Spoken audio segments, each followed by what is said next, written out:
everyone, and welcome back to Beyond the Veil Tarot and Astrology. My name is Candice Marie. Thanks for joining me and happy Tuesday to you guys. I am back at it with yet another video, and today we're going to be taking a look at this up and coming new moon in the sign of Cancer. Obviously, you guys, if you're new here, welcome. I'm a Western astrologer and also a tarot reader.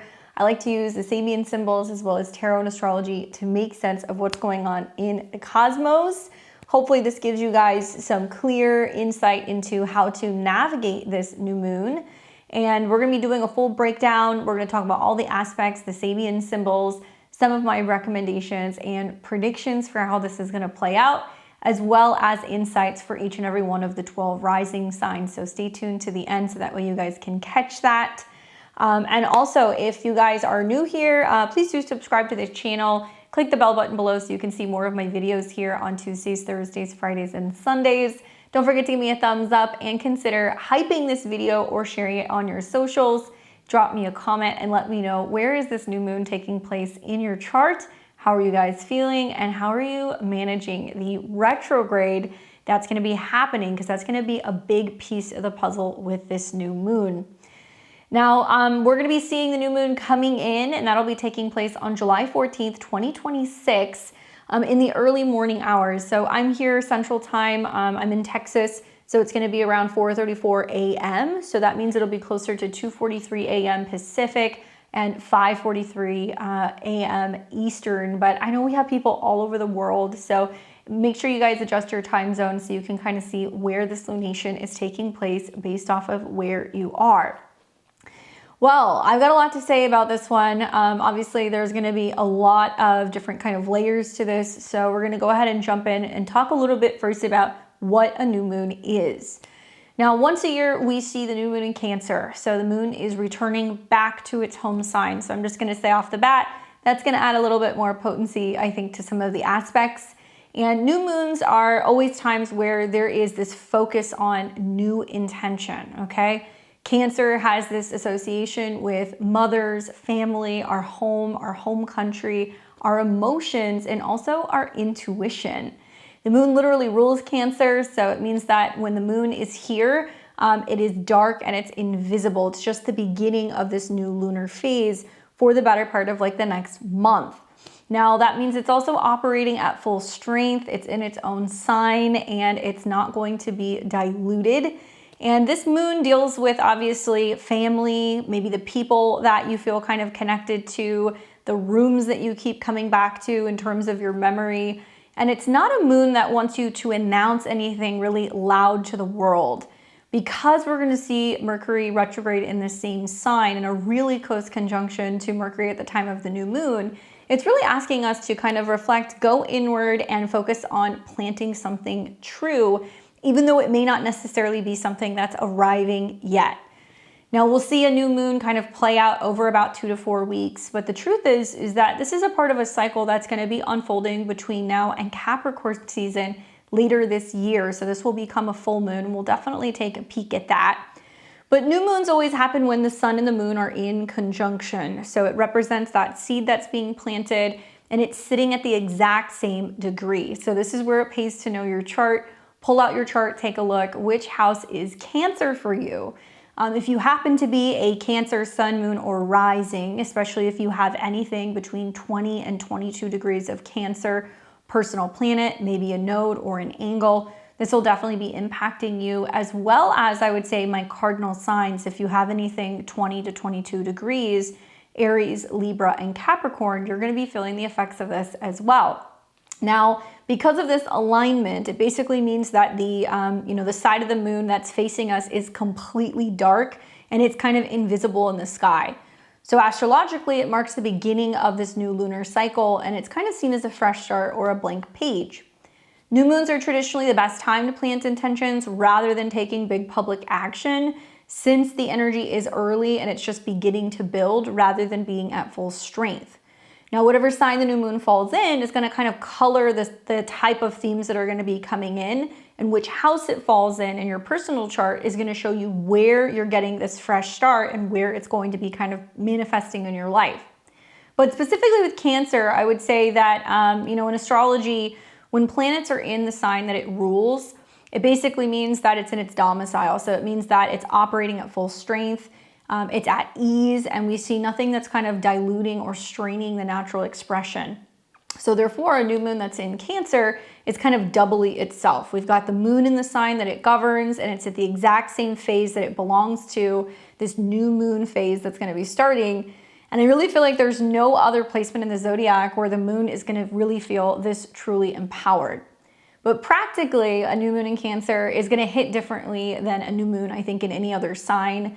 It's less about ambition or kind of outward action, and it's more about emotional truth. Where is home? What does that feel like? Who are our, family members? What are our memories? And where do we feel like we belong? Where do we feel safe? So themes that will probably be coming up for a lot of us is, who is my chosen family? Where is home supposed to be? What does home mean to me right now? And obviously we're going to be kind of working through, I think, a lot of old emotional patterns that we're getting ready to release. Now, because the moon is also governing instinct and feeling rather than logic, Cancer new moons have a tendency to really ask us to feel our way into this new lunar cycle rather than feeling like we need to kind of make sense of it all. And I think a lot of us are going to be feeling like that just due to the nature of the Mercury retrograde as well. But when I look at this moon, it feels like it's not a time for loud kind of declarations. It's a moon that's about getting quiet, going inward, maybe trusting that some of the more kind of powerful new beginnings often start in the dark, privately, really before anyone else even knows that they're happening. Now we're gonna really look at the aspects because you guys know that the aspects are gonna kind of determine what's going to be an easy versus a challenging new or full moon. And I think that other than the moon being in its home sign, the other thing that I really am focusing on is the fact that Mercury is retrograde within about a 2-degree orb of this new moon. Now, we do see with like the moon being in Cancer and Mercury being in Cancer, we've got emotions and we've got logic. And obviously we're working through this process as we're going through the month of July, and we see this Mercury retrograde in action. Mercury retrograde conjunct the moon. I think Mercury isn't just sitting a mere 2 degrees away from the lunation. It's also saying, okay, whatever seeds you're planting, there is the potential that you have to go back, you have to make changes, you have to kind of alter some of your intentions, rearrange things, break them down, clean them up. And I really feel like it's not about a brand new idea. It's actually really saying it's something that you've been feeling for a while, something you've been thinking about, something you've been reviewing, and you really are just waiting to kind of, give permission for this thing to be named. So the moon is kind of giving you, in a way, like a draft to work on, and it's not necessarily ready to be published. It's about maybe focusing on the intentions that we want to kind of set, but waiting until the retrograde is over. And it may mean that it's a time to kind of pull back before we make any big home or family changes. It may not be in your 4th house, it may be in your 10th house, or maybe your 12th house or your 6th house, and it's gonna have a different theme, but it's gonna be about whether or not you feel emotionally kind of regulated and stable in that particular area of your life. Now, we're gonna see that this is also the same degree where Mercury is and where the moon is, where we're getting ready to have the Cazimi, which is actually gonna come just after the new moon. So I wanna show you guys this. And the Cazimi is gonna be around 20 degrees. So this is gonna happen here.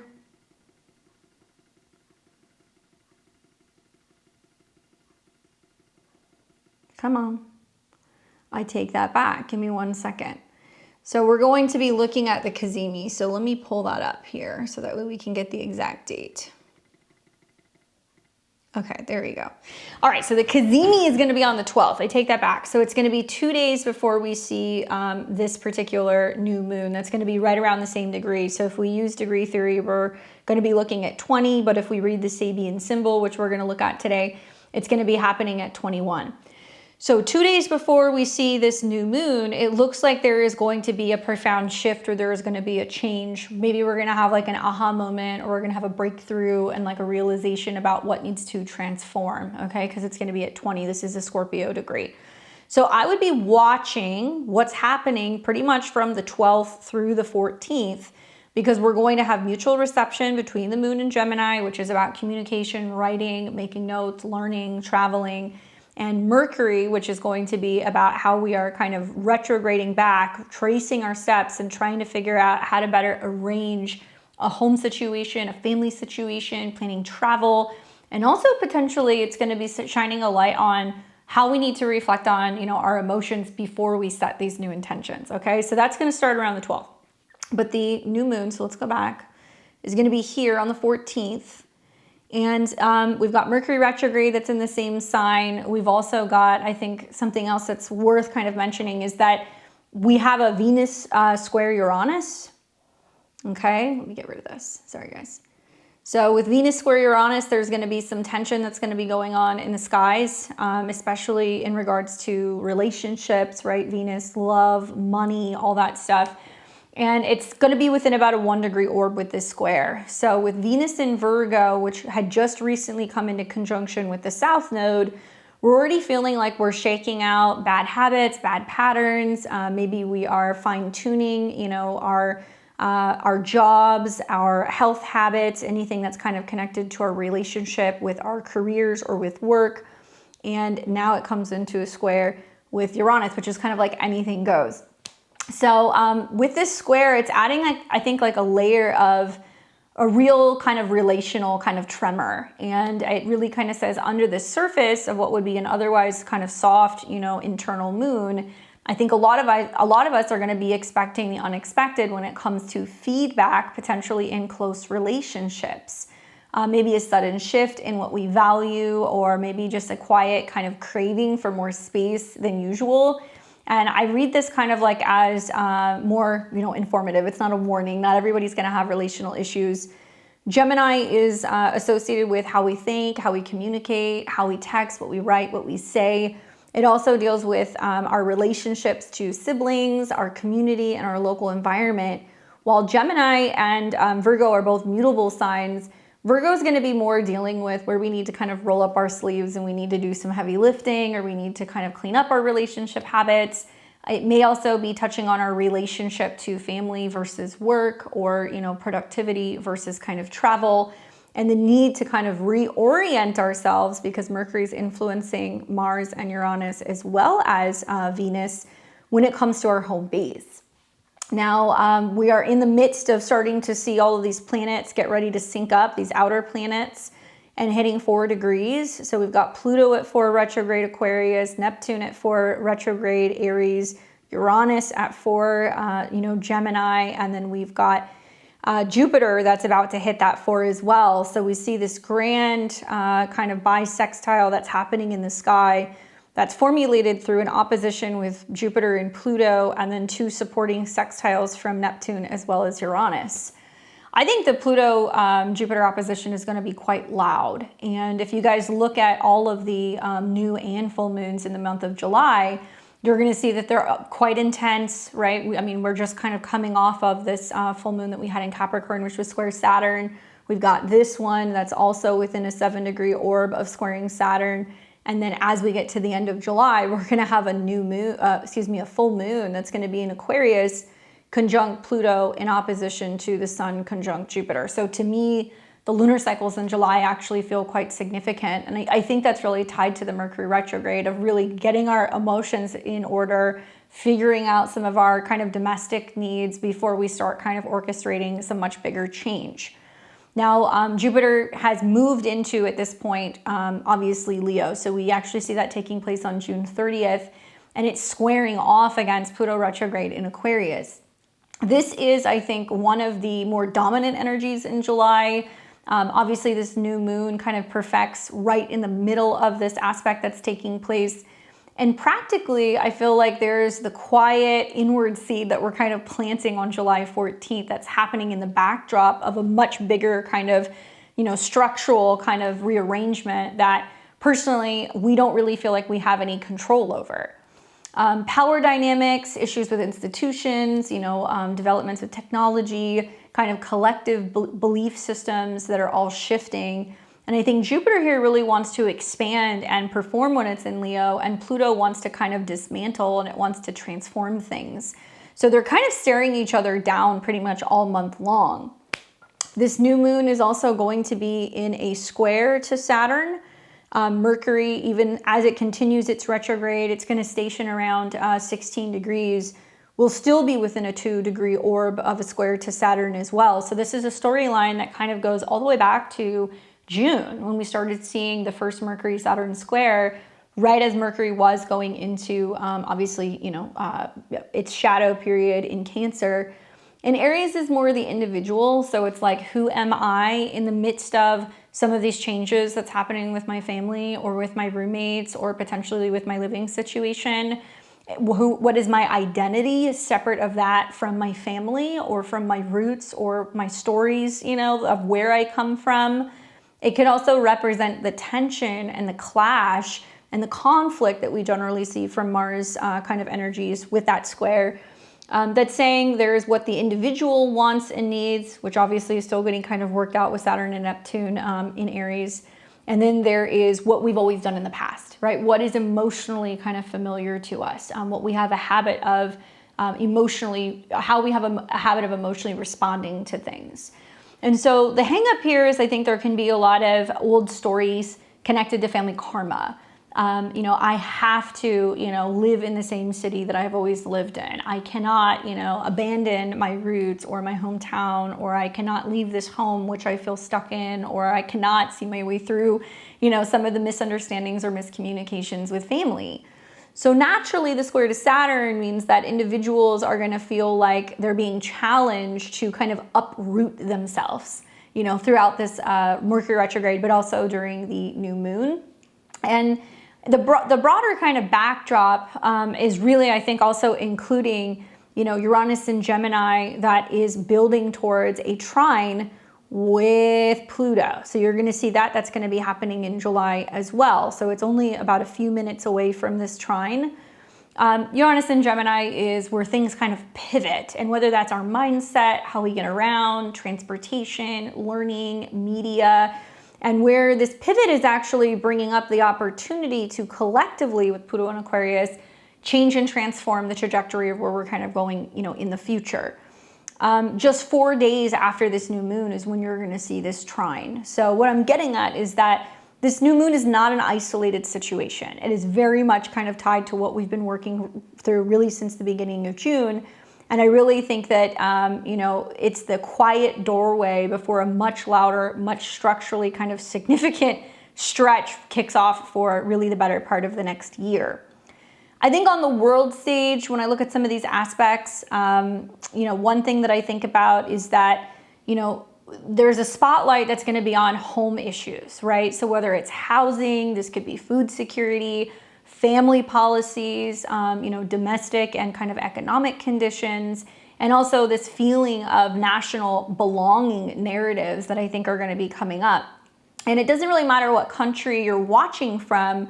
I think with Mercury retrograde kind of involved here, you're going to potentially see out in the world or in your own communities where there's going to be official statements or potentially policy announcements or major contracts around the window, to kind of revise things later as the Mercury retrograde goes on. And this new moon kind of strikes me as a time where nations are kind of quietly taking stock of their own foundations, and not announcing anything permanent potentially until after the retrograde is over. Now, so we've got Venus that's conjunct the South Node, so there's going to be a lot of changes in how we're working, our health, our habits. That's in friction, not only with Uranus, but it's kind of also in friction with Mars. You'll see that square that's going to happen later on. And then we also see that Mercury is continuing to work through its pre-shadow. So we're going to feel like it's taking really up until the beginning of August to kind of figure out what direction we're going to be going in with the Cancer area of our chart. Now, if we look at what this is going to become, so this will take 6 months to fully kind of unfold and I think kind of crystallize and turn into the full effects that we're going to be seeing. And that'll be around December 23rd, 2026. So this is where we see a full moon that's going to be in Cancer.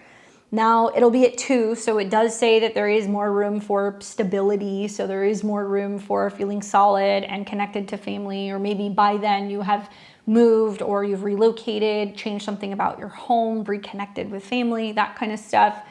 But this full moon is going to be in a square to Neptune. So it's going to create a hard angle to Neptune. And obviously it's in its home sign, so we're not looking at any other planets that are going to be influencing that. But with that Neptune square, it creates a cardinal T-square, which is basically saying now things are going to start to kind of dissolve. Now we're going to start to see through some of the facades, some of the manipulation, where there's been distortion, where there's been confusion in regards to the value, right? Because 2 degrees is money, banking, resources, when it comes to Cancer-related topics. So it's possible that some people might be looking around 6 months from now being like, whoa, I do not recognize my hometown, or I do not recognize, you know, certain family members, or there could be a sense of us feeling a little disillusioned with the country we live in. Certainly it's going to speak a lot to, you know, what is going on with the housing market, which I've been telling you guys for a while. But I think that, you know, this coming after the Mercury and the Venus retrograde, I think there's going to be a lot more sobering kind of realities that are kind of setting up for the countries that we live in. Obviously, you know, there's also a square to Saturn that's kind of baked into this as well. It's only about 6 degrees away. And at this point, both Neptune and Saturn are direct. So something that we're actually kind of looking at and working with during this particular lunation is Neptune is retrograde, you know, and Saturn is actually getting ready to station. Saturn's going to be turning retrograde pretty soon. So a lot of the things that are going on right now, I think we don't necessarily see coming. That's kind of the feeling that I get. And that could be, you know, literally within our country where we're living, you know, our family relationships.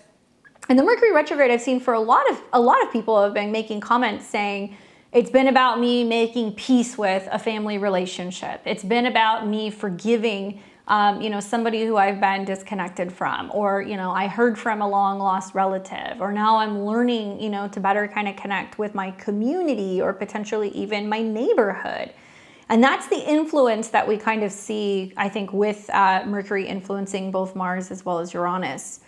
With it being at 19 degrees, it's about, we're reevaluating our relationship to home. And something that Cancer always teaches us is that home is not a physical place, right? It is an emotion, it's a feeling. It's something that kind of brings about certain memories or nostalgia. So that could be like family heirlooms, that could be food, that could be family kind of traditions. And we're reassessing our relationship to our home and family. And when we start to see the retrograde over, then we can start to kind of set new intentions. Now, if we follow the degree theory, each degree is going to connect and correlate with different particular signs. So 21 is always going to have this association specifically with Sagittarius. So this is going to give us a little bit more of like a layer. Obviously 21s make everything bigger, right? Because this is a Jupiter energy. It's going to amplify everything. And Jupiter is not too far away. You know, it's within about a 10-degree orb or so to this conjunction with the new moon. So some people will tout this as, well, there's something good that's coming. You know, you're just feeling your way into it, but it hasn't arrived yet. And remember, Jupiter's in an opposition to Pluto, so it's going to be people being hopelessly and gloriously positive and kind of optimistic, especially with Jupiter and Neptune in a trine. Or we're going to see some people that are going to fall into the trap of the Pluto opposition that's going to be like, ooh, I have this feeling something bad is coming or something gloomy is kind of coming in. And only you guys can kind of intuit, you know, specifically what it is that's going to be changing.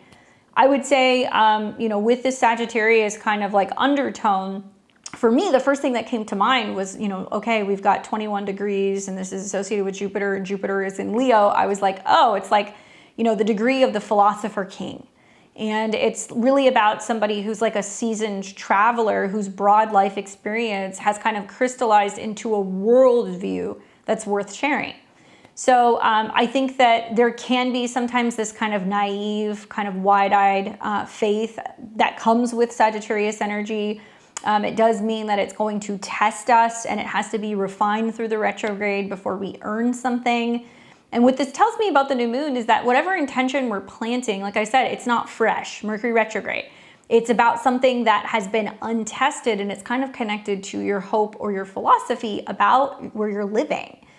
So it's wisdom maybe that we have already lived through. Maybe it means that this new moon is asking us to kind of root some of our hard-won wisdom somewhere and stop searching for something else that's on the horizon. And that we really want to kind of plant what we already know to be true within our actual home, within our actual life. Now the Sabian symbol is going to be completely different. This is going to be 22 degrees because it's 21 and 59 minutes. And this is going to add a little bit of like another layer for us to kind of get a vibe for what the intentions are with the new moon. And I'm going to be reading 22 degrees. And the Sabian for 22 is a woman awaiting a sailboat. Okay. And the theme is the right time at the right place. So the symbol speaks to waiting for the right opportunity or the time to act. It also alludes to the ability to stay poised and focused on the present while anticipating which has yet to come. The image of a woman awaiting a sailboat emphasizes the importance of positive thinking. It's not present in the fact that the creative power of the idea establishes enduring reality. On a practical level, this image stresses the need for patience and the ability to hold up under stress or maintain emotional composure. At its highest, the symbol represents intuitive understanding and the meaning to be discovered in synchronicity or the convergence of chance events and the vision required to absolutely predict the outcome of any current situation. So it can mean that we're a little bit more superstitious in our behavior. Maybe that we're lacking, initiative or, kind of blind by dependence on luck. And I think that's the nature of maybe the Jupiter-Pluto. So really the accent with this is on anticipation. So you might find yourself frustrated by delays, right? Mercury retrograde. And really being in the right place at the right time is important. So clearly the universe is kind of holding something back. And it's like, okay, before you move forward, you got to feel your way into this. Really, your greatest advantage lies in being patient and that the wait will be worth it. It's about making sure you know what you're looking for or you may not recognize it when it gets here. So this is about guarding against expecting things to fall in your lap without putting forth the effort to get them. You could be disappointed in the end. Stepping stones are anticipation, patience, poise, composure, focus, perspective, vision, positive thinking, faith, confidence, trust, hope, and conviction. All right. So putting the 21 together, the positivity, the optimism, the expansion, the joy, and then the sailboat waiting symbol, I think is about expectant receptivity. Okay, so it's not about chasing, but it's about standing or I guess being in the harbor and trusting the tide to bring in what's already yours. So if we pair that with the Sagittarian vibe of 21, the message becomes I think unmistakable. It's that you already know what you're waiting for. It's about now planting that intention, I think, with quiet confidence of someone who's already done the searching, and then you wait for your ships to kind of roll in. Now, I think with this particular new moon, something that I would say is just me personally, I don't think it's the time to set intentions. I think it's the time to reflect on what hasn't been working. What are we regretting? What haven't we said? Where do we need to go back to, what we've done in the past and try to maybe do things differently? Especially with some of that connection with, Mercury to Mars and Uranus squaring the South Node and Venus, where we communicate in ways that's not conducive to healthy relationships, where we are maybe mentally frazzled to a point that we're just going through the motions and we're not paying attention to the toll that some of this stuff is kind of having on us emotionally or psychologically. And simultaneously, the Mars in a sextile to Saturn and also to Neptune, it's basically trying to get us to trust our instincts and know when to make a move, when to initiate some new beginning. And where to kind of keep an open mind, I think, because, Gemini is so diverse. It sees, two different sides of a situation, or it's very curious. It's always coming up with new ideas. And these planets trining Pluto is saying if we can do that, if we can look back at the Gemini area of our horoscope and see where there's been some kind of excitement or pressure that's building, we can use that to rework, re-envision where we can find that emotional security. So I, for one, am not crazy about the idea of setting intentions under this new moon personally. I feel like anything that we try to set intentions about that's more future oriented, the Mercury retrograde is going to keep pulling us back to the past. With that being said, something that we can do with like Mercury and the moon is we can be thinking about, okay, how can we better connect to our intuition? What messages, what dreams, what, kind of ideas or downloads are we kind of having? And I would really encourage you guys, if you work with crystals, even though this is a moon that's going to be in a water sign, moonstone can be very helpful because obviously it has that direct kind of connection to Cancer. But this supports our intuition. This is also going to bring better emotional balance, and it's really a great stone for self-reflection. And it's, I think, a really good energy to work with the Mercury retrograde because it's going to help us flesh out some of the kind of blocked emotions and things that we need to get out. I would also probably say to kind of work with, Cancer energy is funny. Like they have the memory of like an elephant, so they'll never forget things. And this can bring up for a lot of us things that we have been constantly thinking about, talking about, but not taking action on. Mars conjunct Uranus is a little anxious, and that's coming off of the beginning of July. But I actually think carnelian would be a really great stone to work with too, because this is going to boost courage. It's going to promote more motivation and creativity. And it's going to be good for helping us step outside of that kind of protective shell. And it's going to combat some of the mood swings and the tendencies to kind of emotionally react. And it's going to help us kind of stay better anchored like in the moment. Ruby is good. This is the traditional birthstone that's kind of associated with July. And this is a stone that brings vitality. It's also known for passion. It encourages courage, and it's good for restoring energy after giving so much to other people. And I've seen this with a lot of my clients. I'm experiencing with some of the squares. It's had me kind of looking around being like, where am I putting into something and I'm not feeling like I'm getting something back? And really reflecting on where some of those patterns have come from. And that's just the nature, I think, of like Aries and Cancer in that square. Anyway, I think that, if you're feeling like you need to pull back in the Cancer area of your horoscope to kind of better organize and get clarity, your direction, I really recommend working with carnelian or ruby. Now, if you feel solid and things are good, maybe you just need a little bit more time to set your intentions, then I would say, okay, pearl is also something really great to work with during, Cancer new moons. Obviously, it comes from, either water in some form, whether it's streams, fresh or salt water. And it's tied to this calming association and purity and kind of easing big emotional transitions. Perfect for, I think, the new moon intentions, which is really about turning a corner and doing it quietly. And selenite. Selenite's really great for clearing energy. It's associated with the moon. It's connected to the element of salt. And it's essential, I think, spiritually for kind of clearing mental clutter and like negative thought loops, which some of us can kind of see with Mercury in a square to Saturn. And it's going to be really gentle, I think, on this like Cancer energy. If you're somebody who likes to work with herbs, so I would say a Cancer new moon just in general is a really good time to clean out your house, right? To organize things, purge, get stuff out, clean, donate, and then potentially go in and, smudge your space or wash your floors or, do like a protection prayer or do something ritually to feed your home. And that actually is good during this retrograde, because I think with Mercury retrograde connected to the south node, some of us have things that we need to tend to. Now that could be quite literally stuff we need to fix, things that we need to kind of organize, but it can also be seen as, where we're tending to our home in a spiritual way or an emotional way, particularly our relationship to, the 19 degrees retrograde. Now, herbs would be chamomile, which is good for calming energy. It has that connection to Cancer. It's good for emotional soothing, and also it's good for digestive support. White sage for cleansing and kind of cleaning, especially any turbulent emotions. I would also say honeysuckle can be good because this is tied to Cancer, and this supports memory. It's also connected to releasing anything that we're holding on to from the past. And rosemary is actually really good for memory and protection of the home and kind of strengthening your family and your ancestral connection. So cooking with these herbs, making teas, dressing candles is definitely recommended.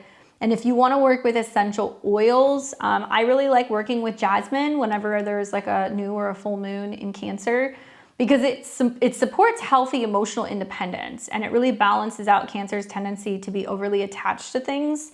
Sandalwood is really good too, because this is a warm herb. It's grounding, it's good for meditation, connecting with the home, and it oftentimes helps kind of clear out any arguments or disputes.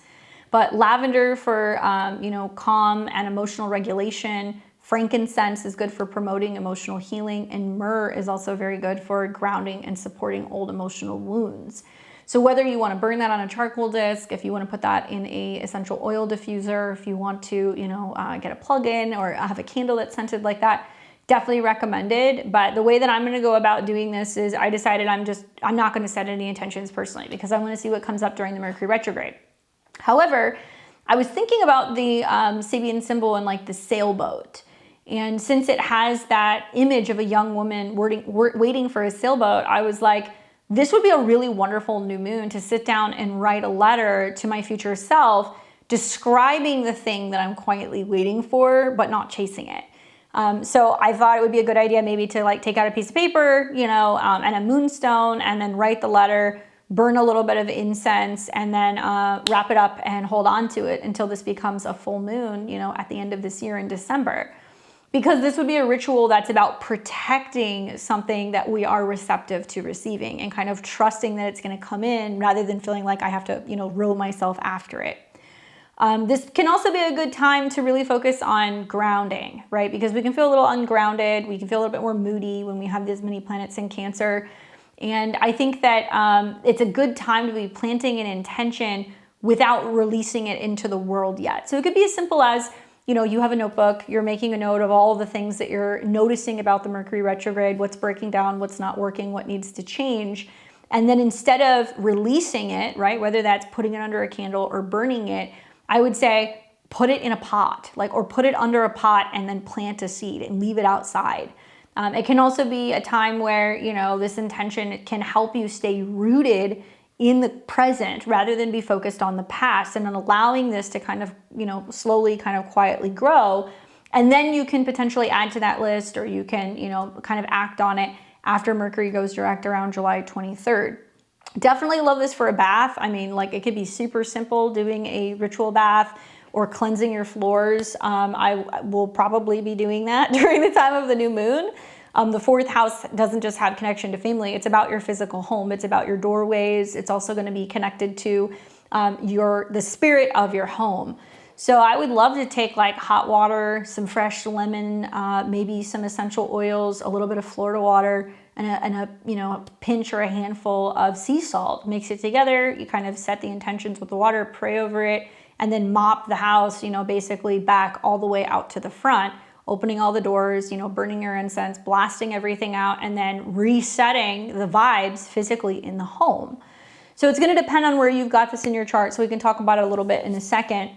But I will just tell you guys that this is something that I would really recommend waiting to set intentions on. Now, I can give you a specific date that I think would be better. Obviously, the next new moon that we're going to have, by the way, is going to be a solar eclipse. So that's part of the nature of why I think these lunations are going to be so intense in July before we get into August. But when you have Mercury that's direct, so it's going to be direct on the 23rd, you could do it then. And it does look like the moon is going to be in Scorpio, so it is going to be a little bit riled. Or will it move before then? Yeah, so the moon's going to be at 29 degrees of Scorpio right when Mercury goes direct. So you could wait until the 23rd to set your intentions. I mean, obviously the moon is going to be starting to come into a trine with the sun and Jupiter and also Neptune. So I actually feel like, yeah, the evening of July 23rd would be better, specifically when the moon's trining Jupiter and the sun. So that would be, yeah, the evening of the 23rd. Or, you could even wait and see when, so this will become a full moon. That's a preview. It's a little intense. Or you could do it here when the moon is trining the sun. And then obviously next month, we're going to have a solar eclipse that's going to be at 20 degrees. So you could just decide to bypass it altogether, wait until you get to the solar eclipse and then set your intentions around that time. But this is a lot better to sit and reflect and kind of work out some of the details, especially with Mercury being at 19. Now I usually round up, and I've talked to you guys about the Cazimi that's going to happen. That's going to be the degree that deals with holly or mistletoe. But I'm curious what Cancer 19 is. So let's see, because it is going to continue to retrograde. A priest performing a marriage ceremony. So the keyword is conformity. The theme is commitment. So the symbol speaks to spiritual stewardship, and it's assumed by those individuals and institutions who have dedicated themselves to preserving the highest values of society. The image of a priest performing a marriage ceremony emphasizes moral integrity and commitment to upholding community standards by living its ideals. On a practical level, this degree can refer to going along with the crowd or giving into group pressure. At its highest, it represents a special gift for inspiring cooperation and finding ways to bring diverse elements and people together in harmonious and functioning whole. Watch for ritualistic behavior, obsession with appearance rather than substance of things. The accent is on unification and integrity. Loyalty and commitment to common ideals may help people resolve their differences. Your greatest advantage lies in helping people find what they have in common. Seek cooperation. Guard against pretending things are okay when they're not and trying to make things look good on the surface for the sake of appearances. Don't be satisfied with the illusion of truth. Live it. Stepping stones are commitment, conformity, tradition, integrity, unification, harmony, blessing, and ritual. Wow. So definitely a good time to be reconnecting, recommitting to your home, recommitting to your values, to your beliefs. But at 19, it's relationships and how we can better kind of communicate in relationships, you know, where we decide that we want to stay and stick it out, where we want to work through things. And then simultaneously with Venus with the South Node and the square to Uranus, some people are going to be like, actually, like the commitment that's been made has been broken. And whether that's, you know, literally leaderships, because remember, the moon is going to be about the public kind of response and reaction and reflection to things. Do you feel like you're living in the place that is reflecting your morals, your values, right? Jupiter is going to be about laws. And obviously, you know, if you guys are watching this at the end of June, beginning of July, you've heard about just the sheer, you know, kind of amount of stuff that's been going on with like the earthquakes. And I know I've spoken about it before, but, you know, Mercury retrograde is notorious for breaking down or changing or rearranging or, you know, sometimes destroying things that are connected to our homes, Cancer. And with this energy that it's picking up from Mars and Uranus, you know, I've been following what's going on with the story. Like El Salvador is, you know, sending support. There's support that's coming from the United States. There's support where there's like Cuban doctors that are going to Venezuela, and the neighbors, the brothers, right, Gemini, that are kind of stepping in, that are like, how can we help make sense of what's going on? Something I've been following also is like there's literally people that are on television that are talking about how children are being brought in after they are pulled from the rubble, who have been separated with their parents, and they are literally changing their surnames. They are not showing up in hospitals. They're not showing up on registries. They're not being able to be found. There's mothers that are on Venezuelan TV being like, we can't find our kids. We don't know where they are. They're not coming up in, you know, the records. We're hearing that they have been found, but we can't find them. And like now we're seeing families that are being rearranged. Their name, Mercury, is being changed. And now individuals, Saturn and Neptune, are going, where are my kids? Where are my babies? I told you guys that Jupiter in opposition to Pluto was going to be pretty nasty at a 4 because we were going to see dissolving of homes. There was going to be some kind of crisis that was going to break some stuff down. And I think that it's about looking at this and going, it's not just that it's happening in another country so it doesn't impact me. Right? Because if it can happen there, it can happen here. We know that the incoming Mars-Uranus conjunction is most likely going to bring more, you know, chaos. We're either going to see something that's potentially going to happen in California, Southern California, which has been overdue, I think, for like 10 years for some kind of seismic event. I hope not. I hope I'm wrong. But, you know, I think that people really need to be paying attention and not just feeling like, oh, if it's not happening here, it's not affecting me. And the same thing goes also with family, you know, the things that are going on with our family relationships. Cancer can be the mother, but it can also be with Mercury, your neighbors, your sisters, your cousins, your aunts, your father, you know, step parents even, and where this is starting to kind of impact you. And we're having to learn to dig deep and reflect and respond differently to pressure, respond differently to chaos. So it's not just stuff that we're dealing with these families. Cancer talks about our generations, our roots that go back. And the sometimes, I think through the retrograde, the trauma that we are now reliving or kind of moving or kind of living through, and that it can be bringing up this feeling of being derooted or uprooted, and where we have potentially had that when we were younger. So I don't know, we've got quite the next 6 months to kind of work through this. I still lean in the direction of being like, look, we need to be optimistic, because I think that we are going to see a lot of growth just through the nature of this, a lot of emotional growth, a lot of intuitive growth. We're going to see a lot of people also that are going to start migrating as a result of this, just due to the nature of the Mercury retrograde, and also with Jupiter, where we're going to see families that are going to be like, we want to move to a city or a state that we kind of resonate with in terms of our legal, beliefs, right? 21, our religious beliefs, our spiritual beliefs. And it's been interesting to watch the Mercury retrograde shadow, because we're seeing, like, for example, I think it was in like Ohio, they said that all of the visas and everything that they're reversing for a lot of these like Haitian immigrants who have been living there, I think since like 2010 or something, since they came there from having like major issues with like earthquakes. They've been living there. Some of them have been fully integrated into society, but they were saying that a lot of those people were only supposed to be there for a short period of time. And we've got immigrants coming to the country that's being given very low interest rates for mortgages, even though their visas stipulate that they're only going to be there for a matter of a few years. And then on the other hand, we've got people who have been born there, grew up there, working there, that can't qualify to be able to get mortgages, can't afford to be able to own their own homes. But there are people who have immigrated, Mercury and Jupiter, Mercury retrograde. And what do you guys think is going to happen when you have certain communities where housing, I guess housing values have been so insanely inflated and propped up as a result of just, low interest rate mortgages that have been given to all of these people. So suddenly all of the homes are occupied. So it's going to show that there is a lower kind of number of houses on the market. So it's going to increase the value. What happens when thousands of people are going to be leaving communities? Mercury retrograde in Cancer. People are going to have to not only move or relocate, but they're dealing with documents. That's very much Mercury. They're also dealing with travel. It's also going to be, kind of connected to a reversal or a change, potentially connected to rent. Okay, Mercury actually is connected to landlords. Fun fact. So when we see Mercury retrograde and all these homes become vacant, what's going to happen to the price of rent? It's going to go down, because you're going to have a large number of houses that are going to be vacant on the market. Suddenly a bunch of houses are going to sell. What's going to happen? All of the inventory is going to go up. Therefore, the price is going to have to come down.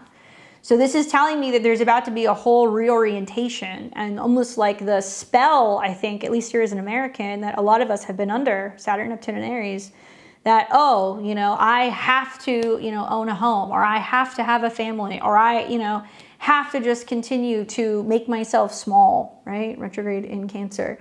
Now it's about to change. And I think a lot of people's perspective of just the overall values of the market are going to be very, very different at the end of this year when this becomes a full moon. And I think just due to the nature of that full moon having the sun in Capricorn and the moon in Cancer, it's going to make all of this stuff feel bigger. Then it's going to be like, okay, well, what are governments, Capricorn, going to do, square to Saturn and Neptune, to help people feel more incentivized to move, to have property, to live, to afford their cost of living, to take care of their families? This is where stuff really starts to get interesting. And I have a lot of clients also that are relocating. I've got clients that are in Canada that are moving to America. I've got a lot of clients in America that are, moving overseas. And I think that a lot of people are going to be searching, just through the nature of Saturn and Neptune, for a place that feels comfortable, a place that feels like home. And because Mercury is going to talk about, our siblings, our aunts, our uncles, we're going to also see a lot of people who are going to be discussing with their family, what could we or should we do? And if we do move, would you like to come along with? Because 19 degrees is a pair. So pay attention to where families like, yeah, moving across the country, or like, they're like, oh, well, we want to come with you guys. Or like, why don't you guys come and move closer to us? You're going to see a lot of that stuff that's going to be happening. Certainly the kind of landscape for how a lot of our local communities is going to be changing dramatically, just having Uranus going through Gemini. But that trine to Pluto is also going to be about where people are seeking to go places where they feel like they're breaking out of the matrix, right? Or they're not having to be on the grind, or they don't necessarily have to be dealing with crime, or they don't want to be dealing with places that feel unsafe, or kind of like, potentially affecting their ability to have like peace, because Pluto doesn't want peace. So there's a lot that's going on with this new moon. I encourage you guys probably to wait until closer to the 23rd in the evening to set those intentions as the moon in Sag starts coming into a trine with the sun. I know the moon won't be in Cancer, but I have a sneaky suspicion that if you guys are trying to set these intentions, we're not going to be totally clear about it until Mercury comes back to this 21 degrees. In a way, that in itself is almost going to be like a reset for this new moon. So it hits 21 right here. And this was one of the dates I gave you guys, August 3rd, because I was looking at the moon coming into a trine with Jupiter and Saturn. So it's fair to say that it may take until about August 3rd to start seeing some of these conversations, these ideas, these notes that we've been making about the intentions that we're setting, you know, become a little bit more fully clear. As much as I hate to say this, I mean, you know, like I said, I think many astrologers are going to tout this as being something that's very positive, and there's not a lot of positivity in the new or the full moon in July, unfortunately. The nature of the 21 degrees is where we grow. We're going to be growing, but we're not growing externally, we're growing internally, and we're going to be really reflecting on what has not worked in the past, or what has the past taught me, or now how am I kind of growing and evolving, even though they're with these squares to Saturn that we've been having, and Neptune too, where it feels like growing pains. But I think that the uprooting can actually be good for some people because it's going to help get us out of the past, out of emotional ways of reacting and responding, and more open and kind of optimistic to some of the more, I think, rapid change that's going to be happening the second half of July, really into August.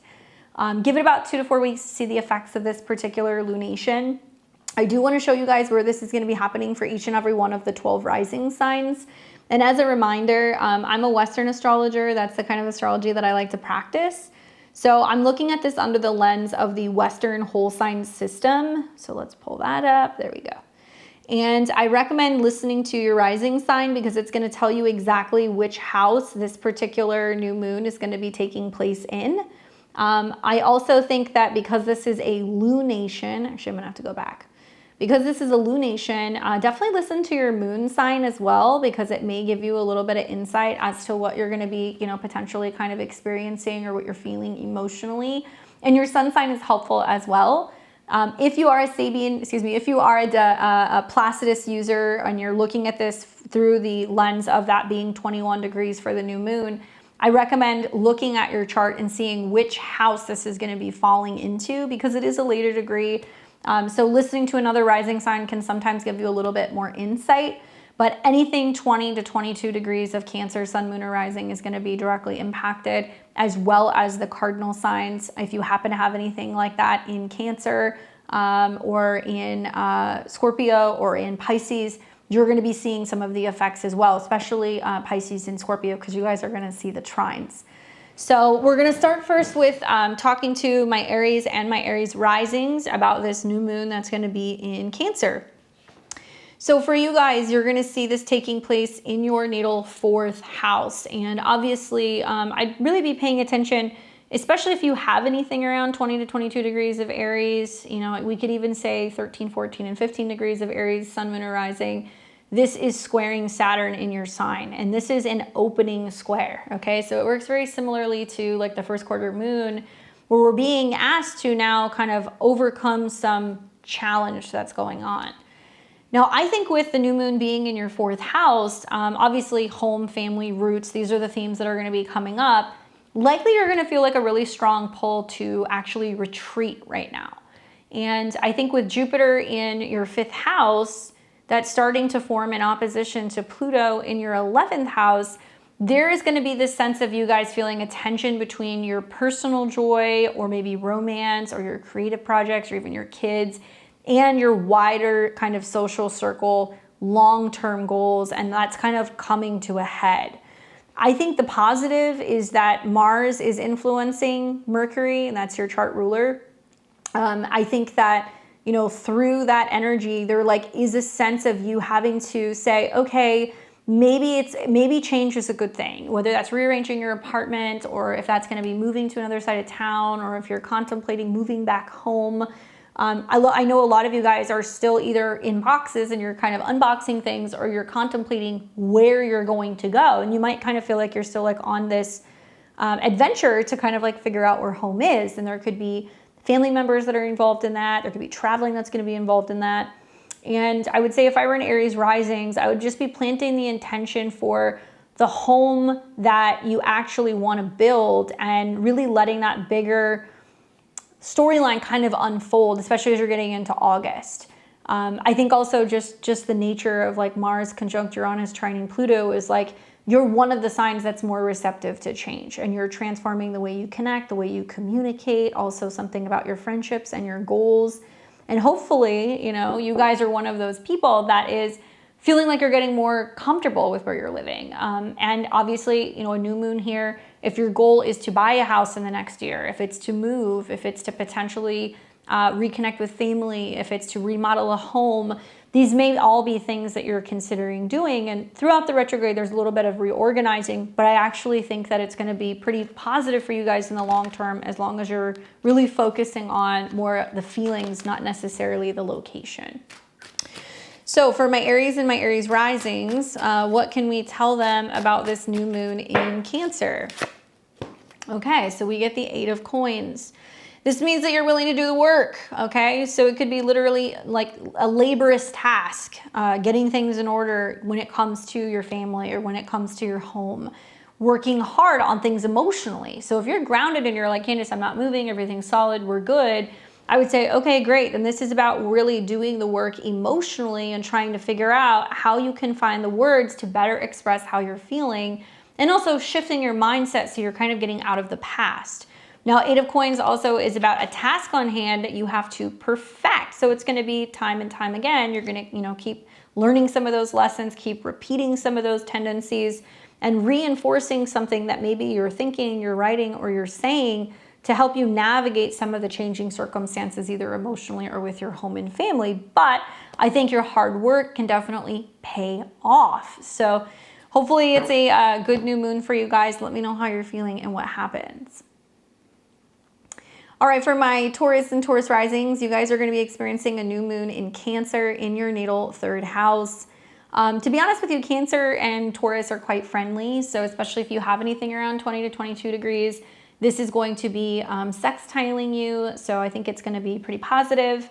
For you, Taurus, you're going to see this new moon in Cancer taking place in your natal 3rd house. And the 3rd house is a house of communication. It's the people close to you, close to home, your communities, your siblings, your vehicle, how you think, how you communicate, how you learn. And obviously Mercury is retrograding at this time. So it's really working directly on your communication sector. Mercury is tied to, you know, romantic relationships, children, creativity, and also your resources. So there can be like a sense of this new moon coming in saying, okay, I need to rework the way that I look at my resources or my love life. You know, I need to better strategize or rework something when it comes to a creative project or how I make money. It could also mean that you're trying to set intentions for things like blogs, websites, podcasts, you know, short distance travel, all of that stuff. And Mercury retrograde is kind of doing its thing in your 3rd house right now, trying to kind of iron that out. But I think it's about working directly and really tapping into something that you have sensed for a while and that it's finally ready to be spoken. So I think even if you sit on it a little bit longer before you have the conversation or you send it, it may be a good thing because you might get even more clarity. And with Jupiter sitting in your 4th house right now, expanding your home and your family, it's in opposition to Pluto in Aquarius in your 10th house. And so home life and career ambitions are kind of quietly pulling against each other throughout this next month. I would use this moon to journal rather than to text, quite frankly. Even the nature of some of the squares between your 3rd house and your 12th house is like you going, I just need some time alone before I have this conversation, or I need some time to reflect or to rest before I send the email, you know? And I would really say journaling, writing, you know, keeping notes, keeping a log can be really important. I also think that Venus at the time of the new moon is in your 5th, and it's been forming a trine to, you know, your early degree Taurus placements if you have it, as well as Chiron. So it looks like you're trying to heal issues kind of connected to maybe your childhood. And that might involve, you know, how you're communicating with a sibling or how you're reconnecting maybe with somebody from your past through the Mercury retrograde. And you're learning to kind of express your values and also your needs in a completely different way. All right, so let's take a look. What can we tell my Taurus and Taurus risings about this new moon? What do they need to know about the new moon in their third house? I get the Knight of Pentacles, which I love for you because you're an earth sign. This can be highlighting other Tauruses, Virgos, or potentially Capricorns that are kind of coming in. This is a message. So this is a message about health. This is a message about work or about your finances. And what I love about the Knight of Coins is that he takes his time. He is not rushing into things. He is one of the only knights that is not immediately leaping into battle. That's really leaning into the nature of Cancer, which is more receptive, more feminine, just like Taurus.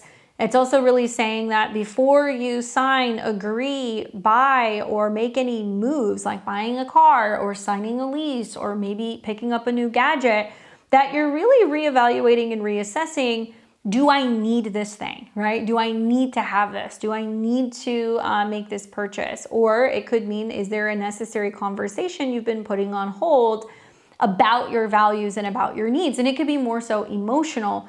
Although usually the Knight of Coins is kind of saying there could be an email, there could be a message, there could be some kind of conversation about money, about buying or selling or trading or lending. And I really think this is just a time where you're really just trying to find that peace of mind and really feeling a little bit more calm before you make some of these decisions. So good luck, Taurus. Let me know how you guys are feeling with some of these transits.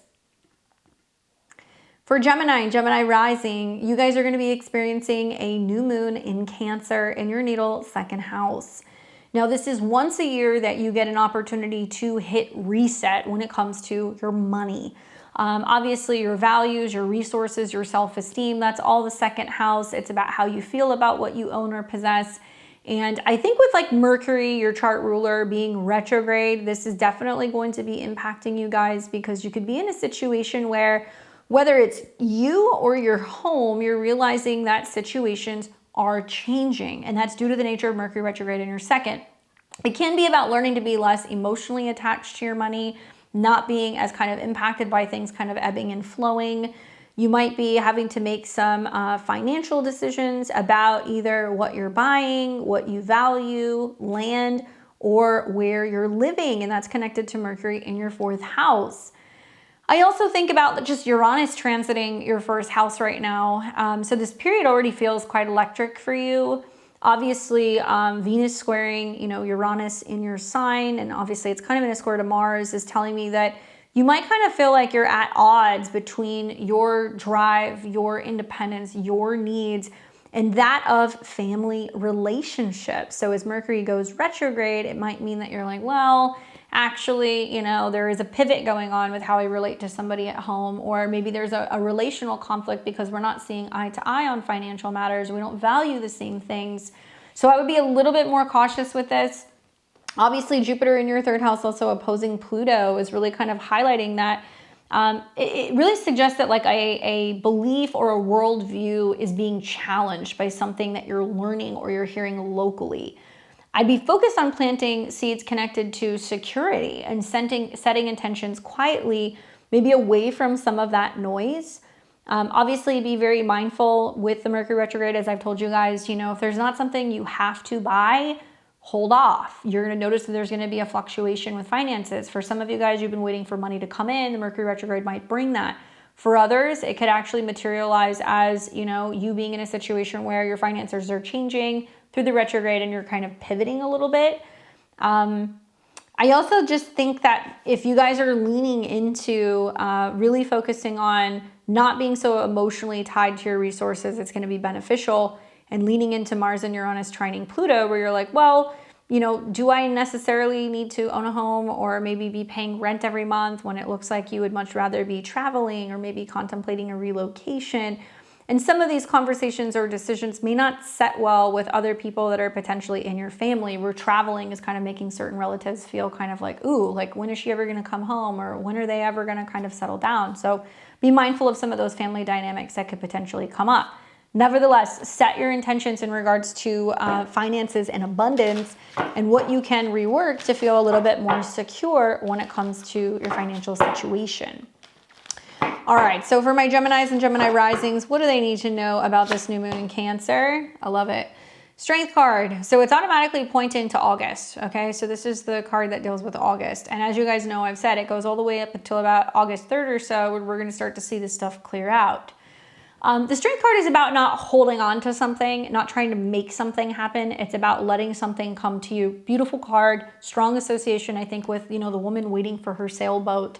I think a lot of you guys are probably working your way through or wrapping your head around, you know, what needs to change with your finances if you're going to do Jupiter things in your third, if you're going to move, if you're going to go back to school, if you're going to buy a car, if you're going to get a new computer, that kind of stuff. And conversations maybe that you're having with relationships about where you see yourselves going together. And so, yes, you can kind of be in your head a little bit about, well, exactly how is that going to play out? Or, you know, how am I going to afford that? Or what's going on with the money? I would say, let the situation unfold. Use the retrograde to say, I don't need as much. I want to travel light. I want to have experiences. And really keep an open mind to what you detach from through the Mercury retrograde, what that creates space for, and really allowing love in, allowing, you know, abundance in, and allowing stability to kind of fill its place. So good luck, Gemini. Let me know what happens with this new moon. Cancer and Cancer rising. Well, obviously new moon, new you, especially if you're 20 to 22 degrees. So pay attention to that. If your birthday is around the time of this new moon, anytime between the 13th and the 15th, it's going to be quite a potent solar return. Obviously, when you have a new moon in your first house, this is really about you directly. And it's interesting to watch. You know, you've had Jupiter in your sign throughout this last year. A lot of you guys have said you've either had health issues or you've been trying to focus on your fitness, or maybe there's been some job changes, or maybe you've been, you know, kind of trying to get better organized and stay positive throughout some of these transits. And I think that's good. But I think that the Mercury retrograde is kind of like the finale here, where anything that you have been thinking about that you haven't said, anything you've been holding back, anything that's been on your mind, anything that you've been kind of keeping to yourself, now you're kind of working through it. And now you have the opportunity to kind of, basically have your reset. So for the new moon to be coming in here, you've got the sun, which is going to be ruling your second house of money and resources, the moon, which is you, and this means you're literally investing in yourself. As Mercury retrogrades your 12th and your third house ruler, it means that you need some time to really, I think, feel your way into it. I think that with Jupiter in your second house opposing Pluto in your eighth, there is this deep tension between what you value and what's transforming beneath the surface. So finances, intimacy, shared resources could all be part of that. So this is a very active month for you guys. I think whatever you set in motion now is going to ripple through the entire year. It's important to be a little bit more gentle and kind of like deliberate with yourself, just due to the nature of Mercury retrograde. Also, I think you're going to have some personal like epiphanies and breakthroughs. So you might kind of recognize with like Mercury, 2 days before coming into conjunction with the moon, or with the sun, there's this thing that I'm doing where I'm sabotaging myself. Mercury's connected to your 12th house, and it's things that you say. It could be things connected to your habits. It could be things kind of connected to what media you're consuming, third house. And also where you're kind of beating yourself up before you even get an opportunity to take a chance, right? Because we'd be very critical with the South Node in Virgo. So give yourself a little bit of time, a little bit of grace to set these intentions. Make it more be about kind of cleaning out your emotional closet, literally or figuratively, before you start to feel some of the new moon intentions that are actually going to be coming in. And just thinking about how this is going to become a full moon when the sun is in your 7th, it's going to oppose the moon that's in your 1st, and it's going to square Neptune. It tells me that you're going to be on the precipice of contemplating whether or not you're going through a big relationship change, or there's going to be a career change or a status change.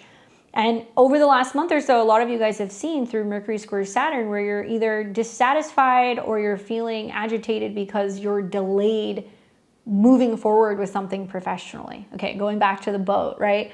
Getting by the water, waiting for your ships to kind of roll in.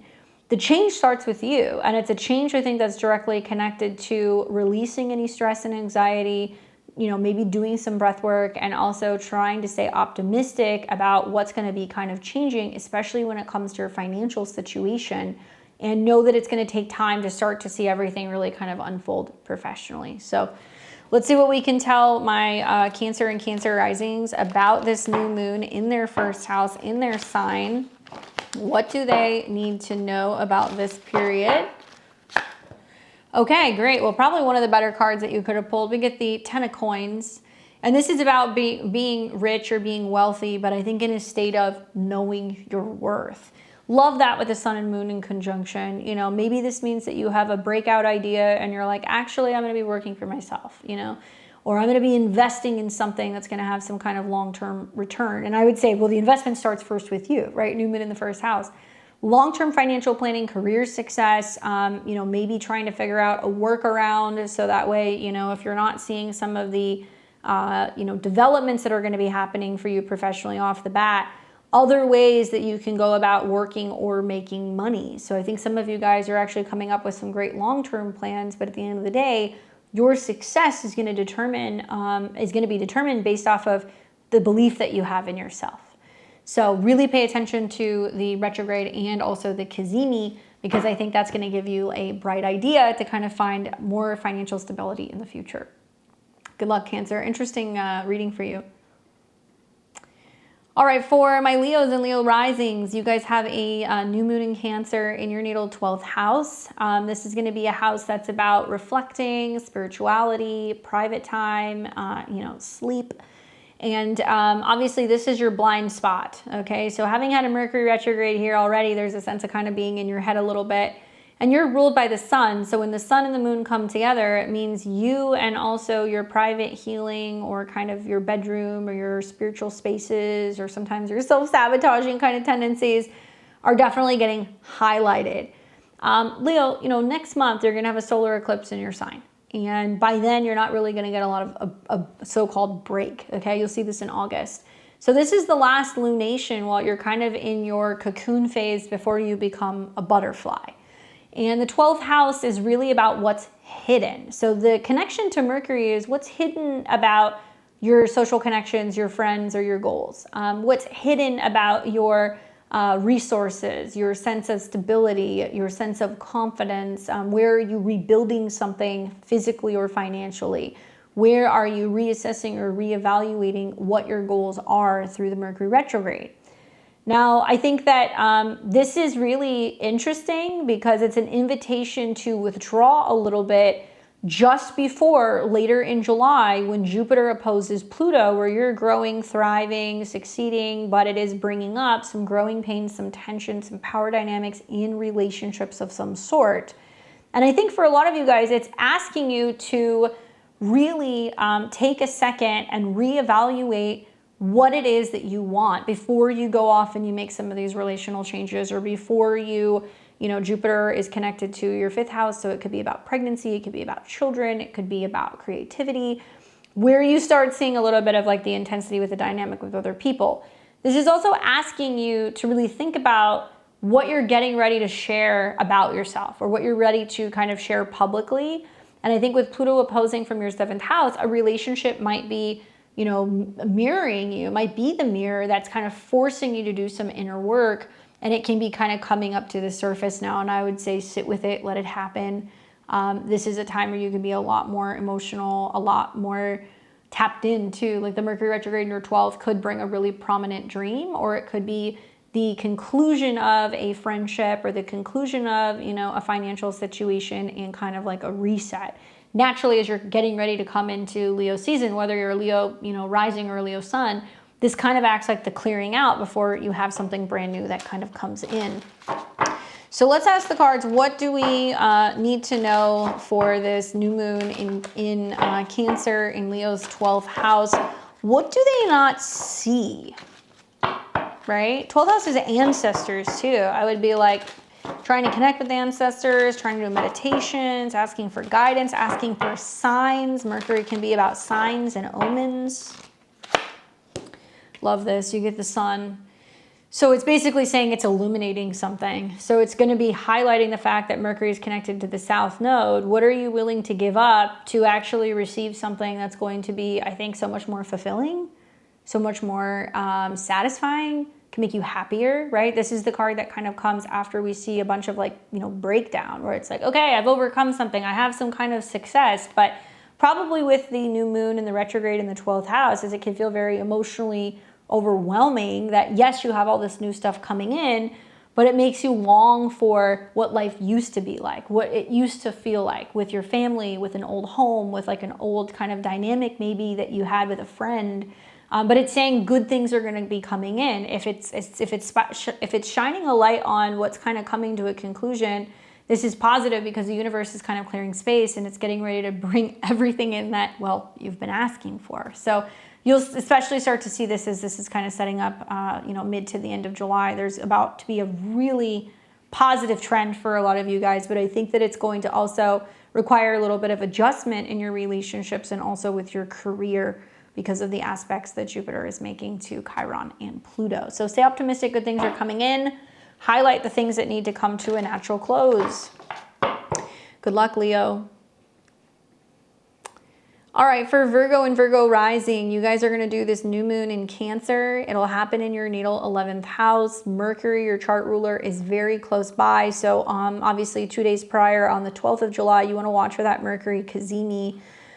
Interesting aspects. I mean, you know, obviously a new moon in the 11th house is going to have you thinking about, okay, what are my goals? And this could be socially, this could be networks, it could be groups you belong to, it could be about your friends, your connections online.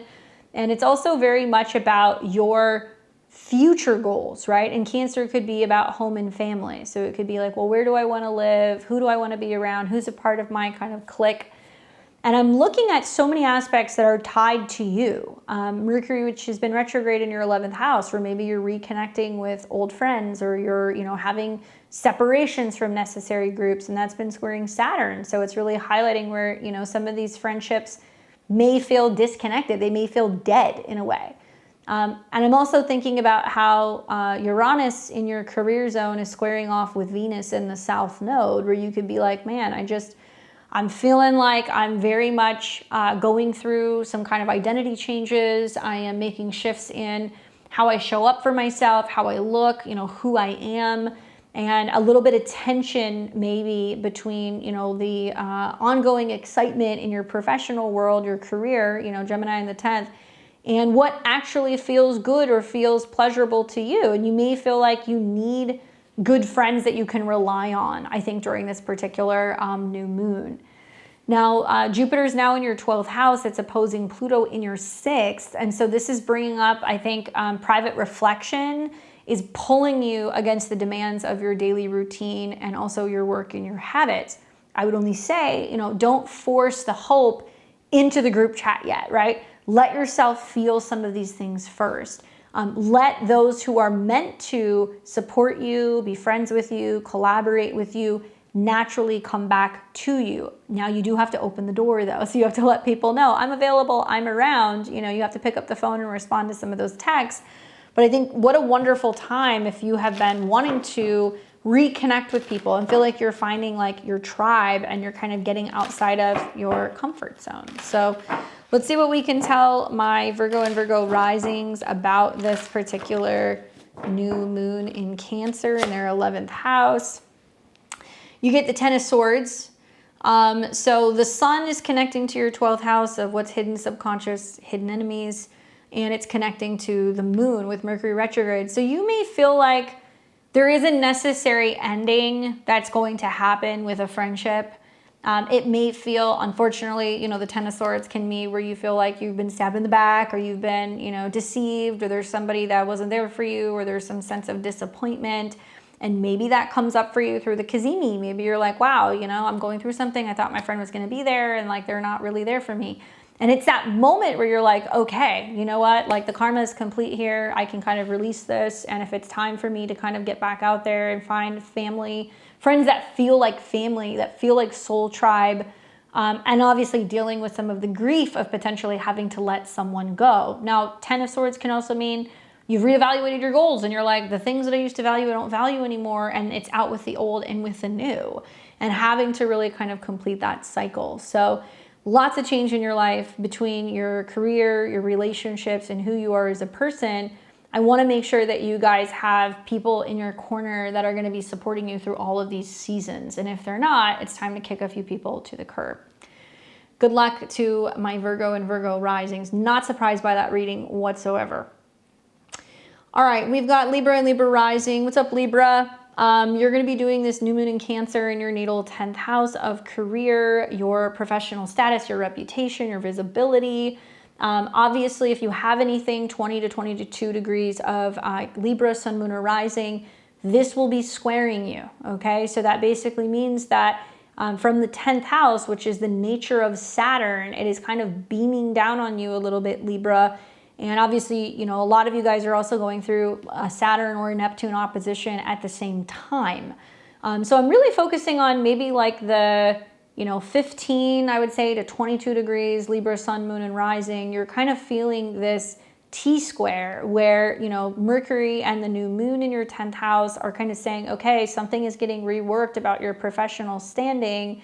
It's impacting you personally, your balance, how you feel, how you kind of show yourself to the world, and that of relationships with other people. Now, Mercury is very close by, and I don't know if you guys have heard some of my readings with the connection to your 9th and your 12th houses, but a lot of Libra risings are feeling like, well, I don't know what direction my career is going in, or is it time for me to throw in the towel and potentially go back to school for something else? Or is it time for me to take a break from work and, maybe travel a little bit, where your philosophy about your purpose and also how you show up at work is changing? And Cancer is about emotion. So you have to feel a little bit more emotional, a little bit more vulnerable. It's a little bit more personal when it comes to the work that you're doing. And that's kind of up in the air right now. I mean, this new moon is really planting a private seed about where you actually emotionally want your career to go.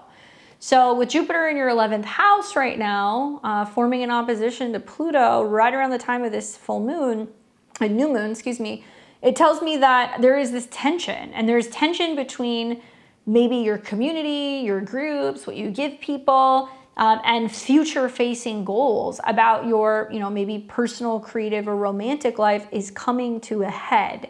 Thankfully, Pluto can trine you, Jupiter can sextile you, and there's a lot of other things that are getting lit up just due to the nature of the 5th, 7th, 9th houses. It's possible that with Mercury retrograde and the Cazimi, some of you guys are changing jobs, you're going back to old jobs, you're reimagining something about your career.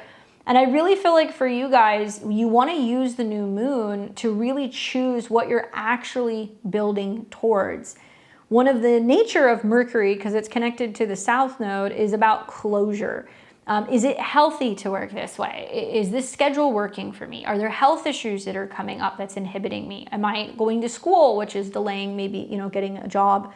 And I can't help but notice just that Venus, your chart ruler, is in the 12th house conjunct the South Node. So some of my Libra and Libra risings will take some time away from work, and then they'll realize, wow, I actually feel better, I'm recharged, I have a different perspective with my career.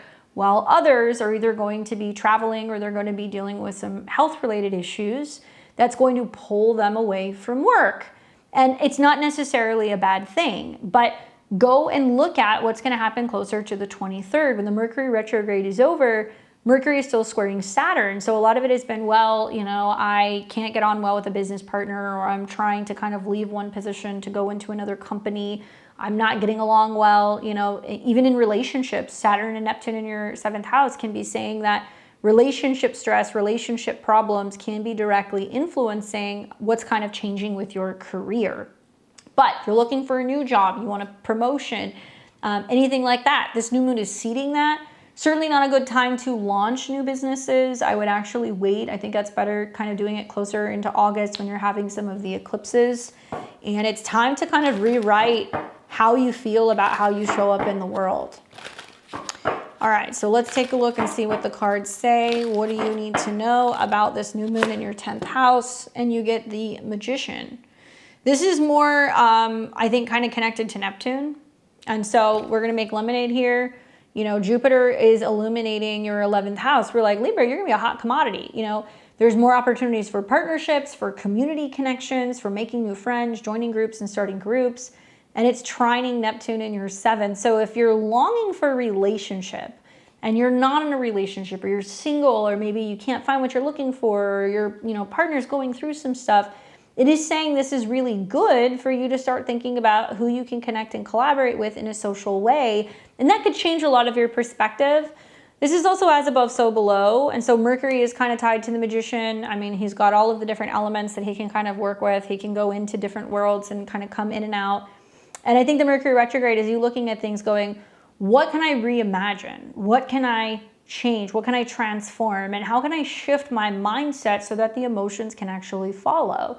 So if you have ideas about where you see your career going, where intention goes, energy flows. So you have to get the emotions on track with what's actually going to change before you start actually seeing the outer manifestations. So kind of a cool reading for you, Libra. Let me know what's going on with you guys career-wise. Scorpio and Scorpio rising. You guys are going to do the new moon in Cancer in your natal 9th house. Now, this is a fellow sister water sign. So if you're 20 to 22 degrees, Scorpio, sun, moon, or rising, this is going to be trining you. And your 9th house deals with distant journeys, higher education, legal matters, publishing, your belief systems, mentors. But remember, this is under the lens of Cancer. So it's a lot of like, where do I want to relocate to? Where am I dealing with family at a distance? Where there could be some legal issues with family. Maybe where you're potentially relocating for school, or there is a sense of having to move, because of education, or your family and, kids going to school or going to college, that kind of stuff. Mercury is retrograde, so it's picking up the energy of your 11th house of your beliefs, your goals, and allies, and your 8th house of joint finances, other people's money, and intimacy. So Scorpio, the feeling that I'm getting with like the Mercury retrograde and like the new moon in this house is something about your worldview is quietly shifting, and it's shifting underneath the surface because Mercury is retrograde, and it can be very much about relocating, what that's going to cost. Mercury is tied to the 8th house. Anything that deals with legal matters and joint finances, anything that's connected to intimacy and change maybe within your home or your relationships. And I think for a lot of you guys, life is getting kind of loud. Even though this is a supporting aspect, trining your sun, moon, or rising, you've got Jupiter that's now moving into your 10th house, where it's like the show must go on. Career stuff is going to continue to expand. All while simultaneously it's opposing Pluto in your 4th, and both of these planets are squaring Chiron. I mean, my goodness. Scorpio, it's almost like your career is on the up and up, and you will continue to see this throughout this year. But before you get into that, the sun in conjunction with the moon is saying, how does that impact you emotionally? How does that impact your ability to travel? How does that impact your philosophy about family? What's shifting in that department? You've got Venus, which rules your spouses or committed relationships. That is in a square to Uranus in the 8th. So there could be a pretty dramatic shift that's happening in social connections, romantic relationships, which can have some physical or financial implications.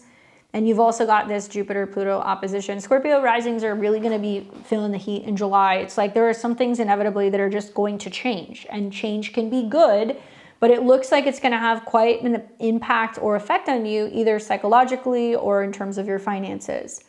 I think that if you let the worldview shift, and if you really focus on how your public ambitions and your private lives need to be balanced, I think that it's all going to be about your faith, your belief system, your philosophy. Like the 9th house has always taught me that if I don't know, then it's best to go and talk to a mentor. It is best to talk to a professional. It is worth, sitting down and talking to a lawyer and understanding the ins and outs of things before you make some bigger either life decisions or home or relationship decisions. You don't have to have the final answer yet. And I think that's the beauty of Mercury retrograde. Obviously, like a new moon in the 9th house, if you're wanting to apply to college, if you're wanting to relocate, if you want to plan travel, usually these are things we do. Sometimes you find yourself at an airport, when you have these particular transits, but Mercury is retrograding. So it is saying that it's not the best time to be traveling. Why? Because, money can be tight, right? Mercury is tied to your 8th.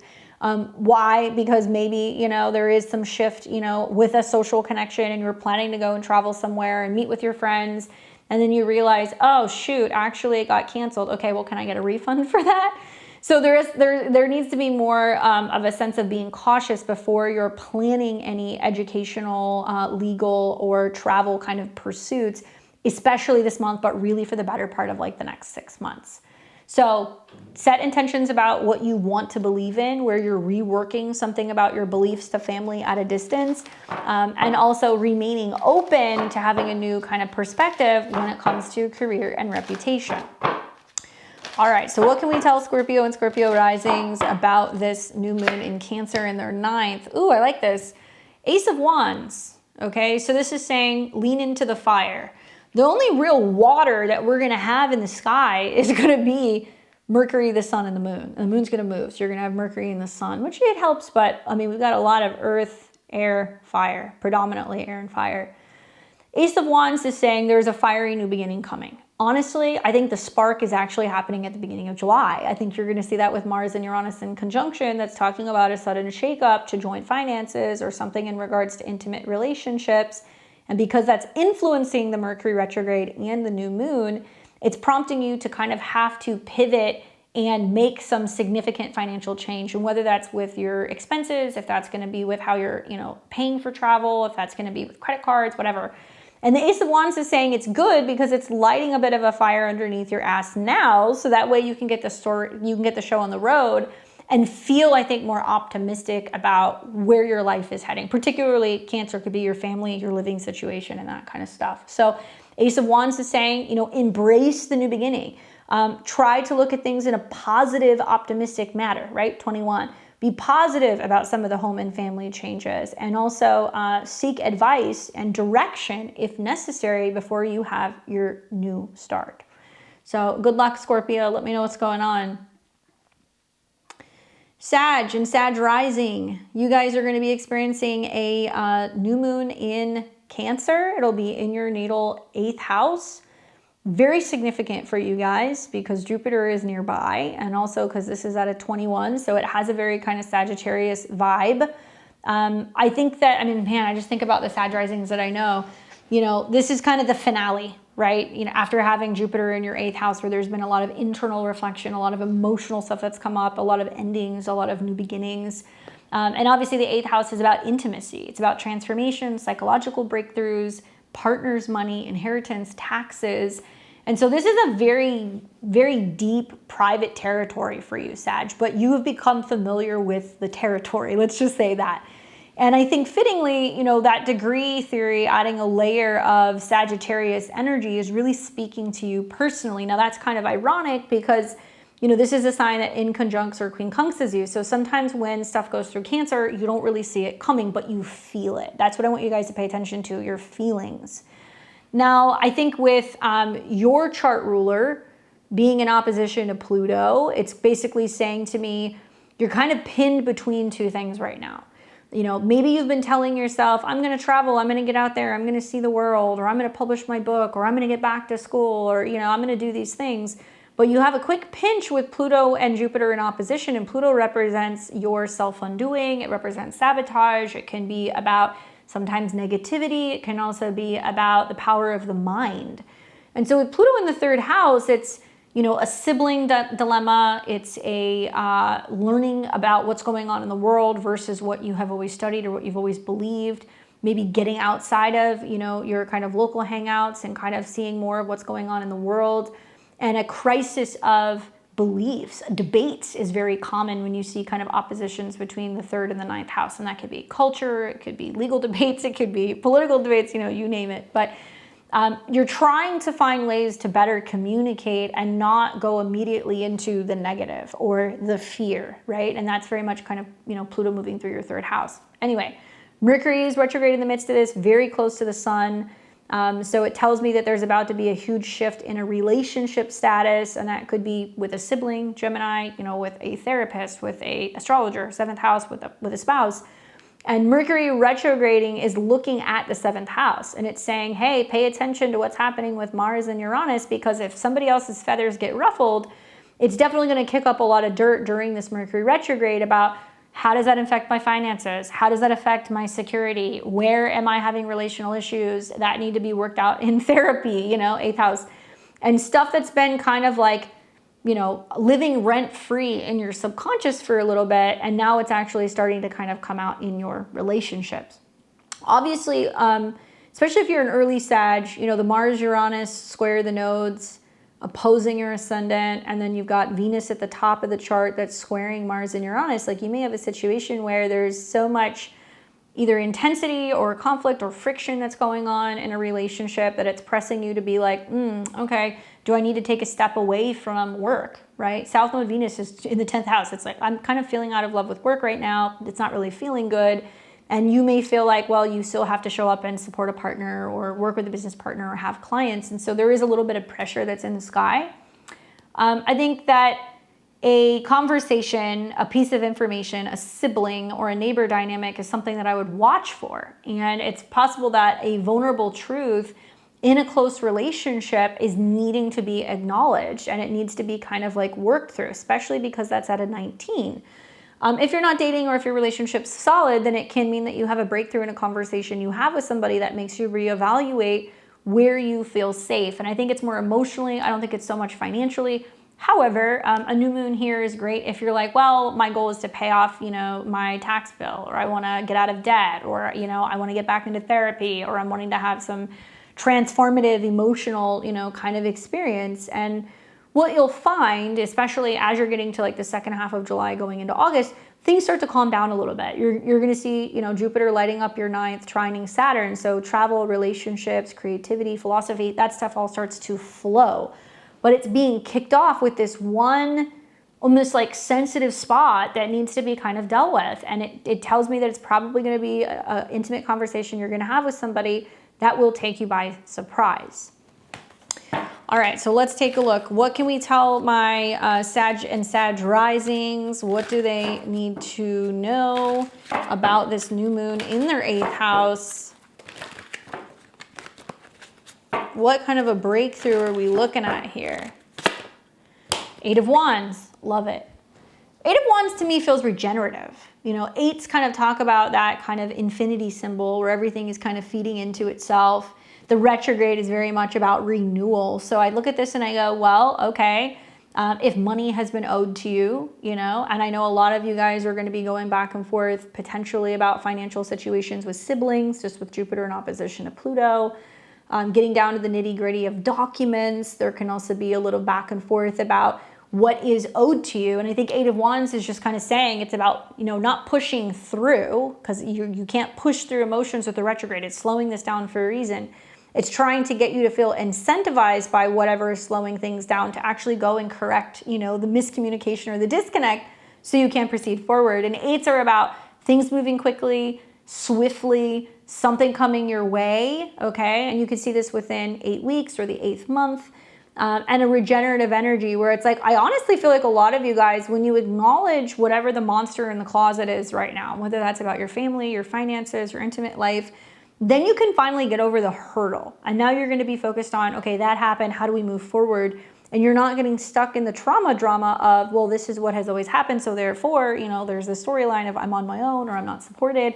You're actually going to break through that. And I feel like it's going to be about learning to trust other people again through the retrograde being in your 8th. So good luck, Sag. Almost done with all this Cancer energy.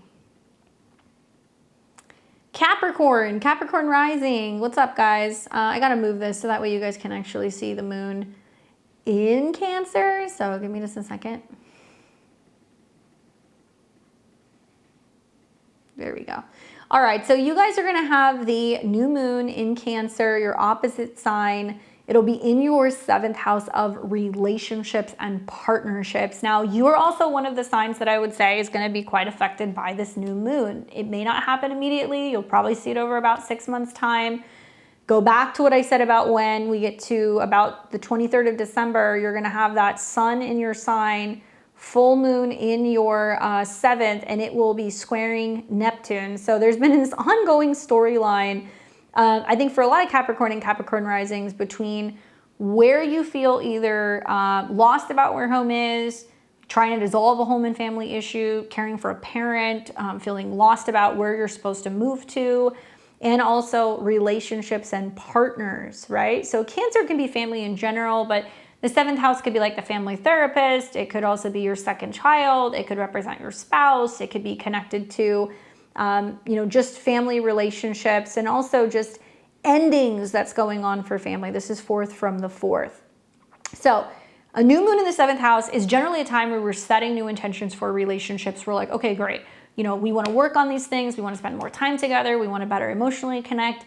Or if you're single, it's like, okay, I want to meet someone. I want to get out there, or I want to, you know, take my relationship to the next level. So that's what we generally do with a new moon. The challenge here is that, you know, Mercury is retrograde, and Mercury is going to represent your sixth house. So you're like, well, there's health stuff coming up. There's scheduling stuff coming up. There's travel stuff coming up. There's work stuff coming up. And Mercury is also going to be tied to your ninth house of travel and beliefs. So there's a lot of going back and forth, maybe, you know, with your family, Cancer, about weddings, graduations, traveling, you know, merging schedules. And you're trying to naturally meet other people where they are when you have a new moon in the seventh house. Problem is that Mercury, it has been in a square to Saturn, which is your chart ruler. So I want you to go back to the beginning of June. What happened at the beginning of June when Mercury was squaring Saturn? Did you see a situation where family wasn't getting on well with a romantic partner or a spouse? Were you not seeing eye to eye about furthering a relationship with someone? Did you see that there was some kind of like home and relationship issues of some kind? Have you felt burdened by your home, and has it been difficult to connect in relationships?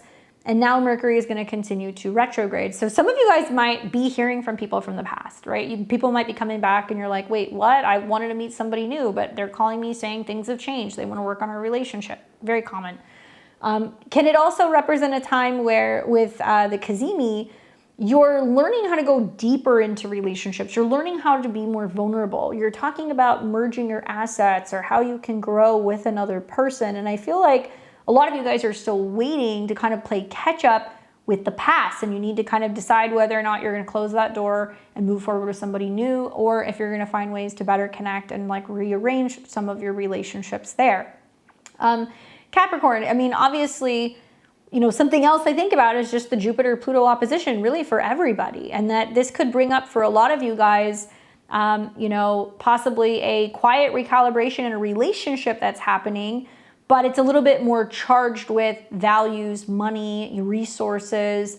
And the seventh house naturally is a mirror. So I'm always curious whenever there is a new or a full moon in the seventh house, because it's going to sometimes show you or project what you're doing. And I can see you're already a little dissatisfied, or you're feeling limited, or you're kind of in a holding pattern. Some of you guys have moved back home, or you're taking care of parents and you feel like, well, it's harder to date, or it's harder for me to kind of move forward in a growing relationship because of my, you know, family that kind of has like their tentacles on things. So it really depends. But I think that I would be planting intention for what you actually want when it comes to connection with other people, not what it looks like from the outside, right? It's about what is actually going to be good, nurturing, nourishing, safe, and secure relationships. The truth is the jury's still out. Some of you guys are single hoping to meet somebody, and you may during this cycle, but likely it's going to kind of rub you the wrong way because they might not be somebody who's close or convenient, or there is some kind of delay with merging the two worlds together. And you need to really see what happens after the Mercury retrograde, at least up until the 23rd.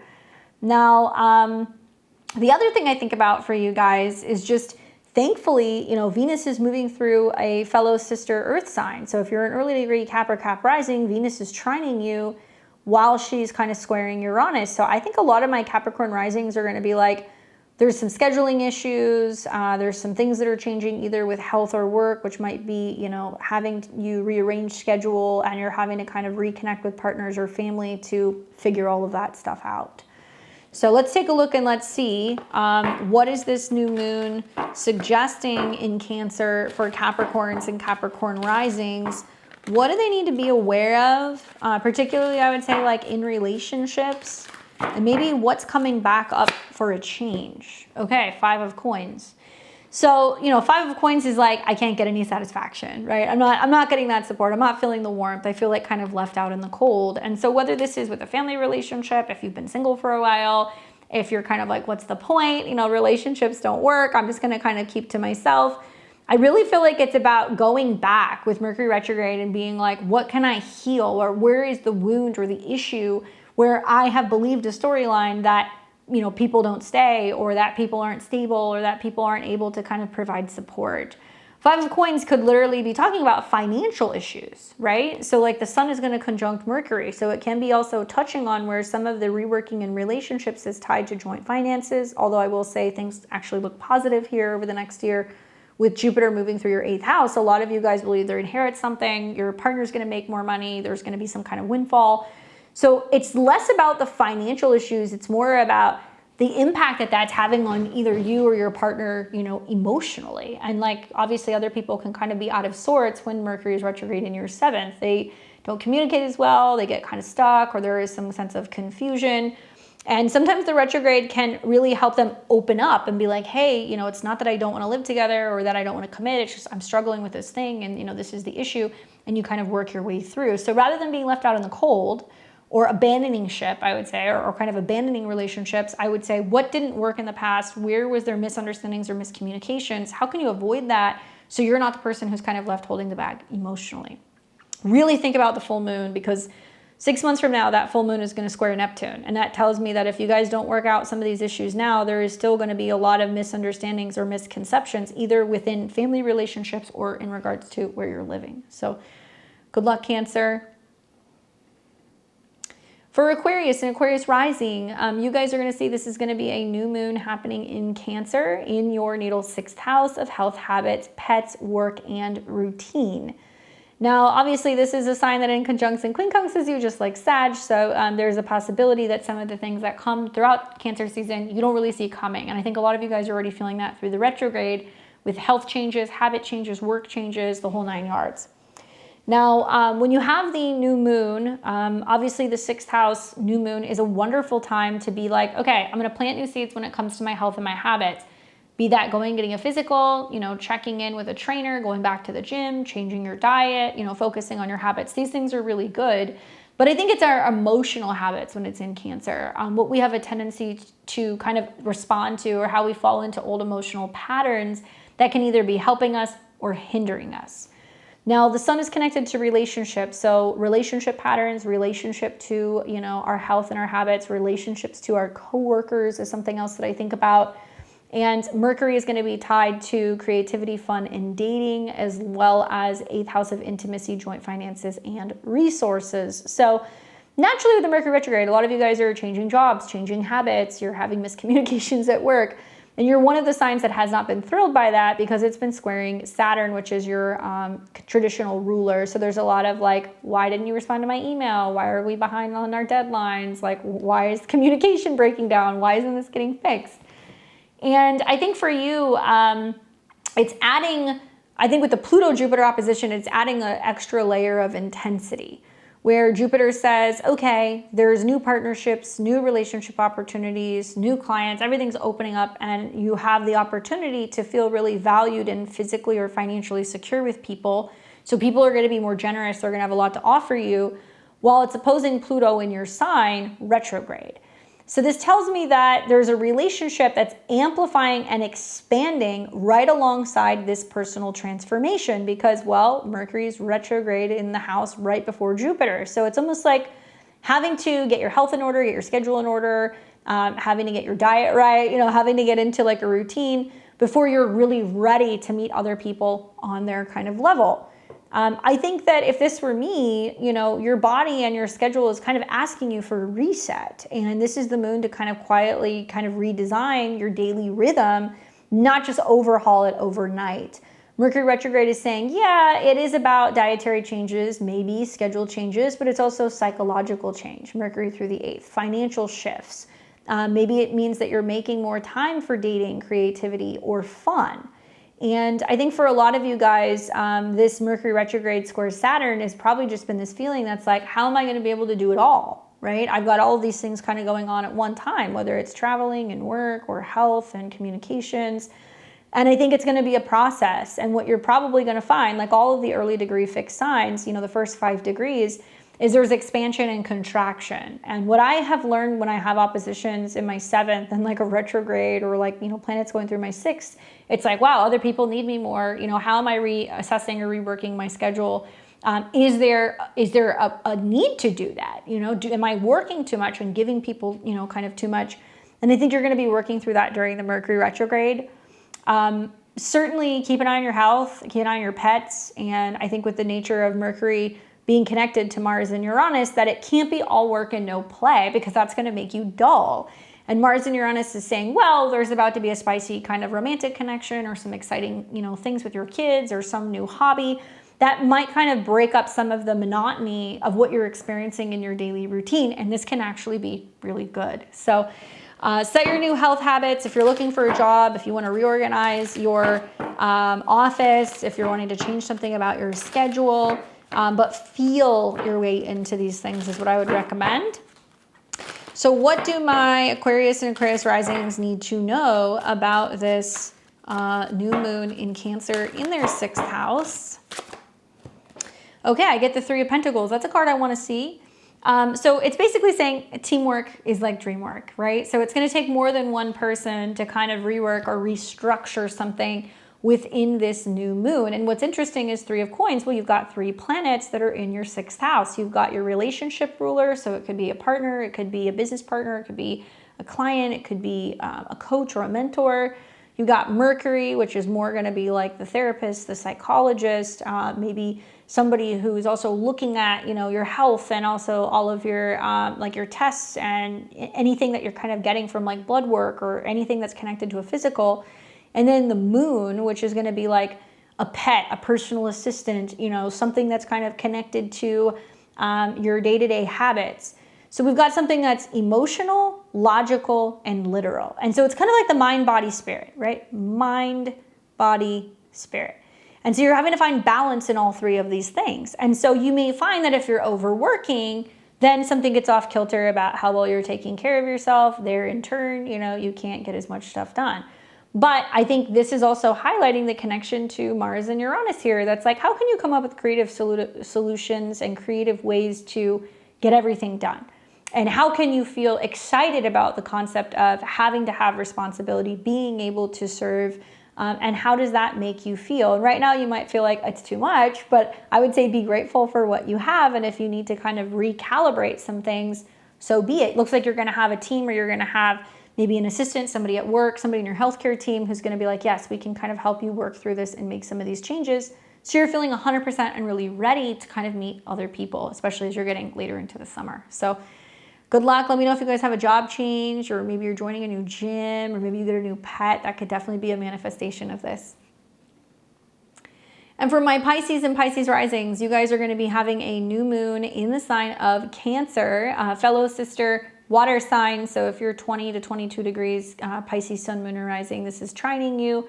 I think you guys are going to dig that personally. Obviously, with a new moon in your 5th house, this is a time where you get to ask yourself, okay, what new intentions am I setting connected to creativity, joy, self-expression, my children, dating, hobbies, anything that's going to be allowing you to feel like you can express yourself thoroughly. And I would say both emotionally, because Cancer, but also literally, because the 5th house can be more literal. Now, obviously, Mercury is retrograding, and Mercury is tied to your relationships, and it's also tied to your home and your living situation.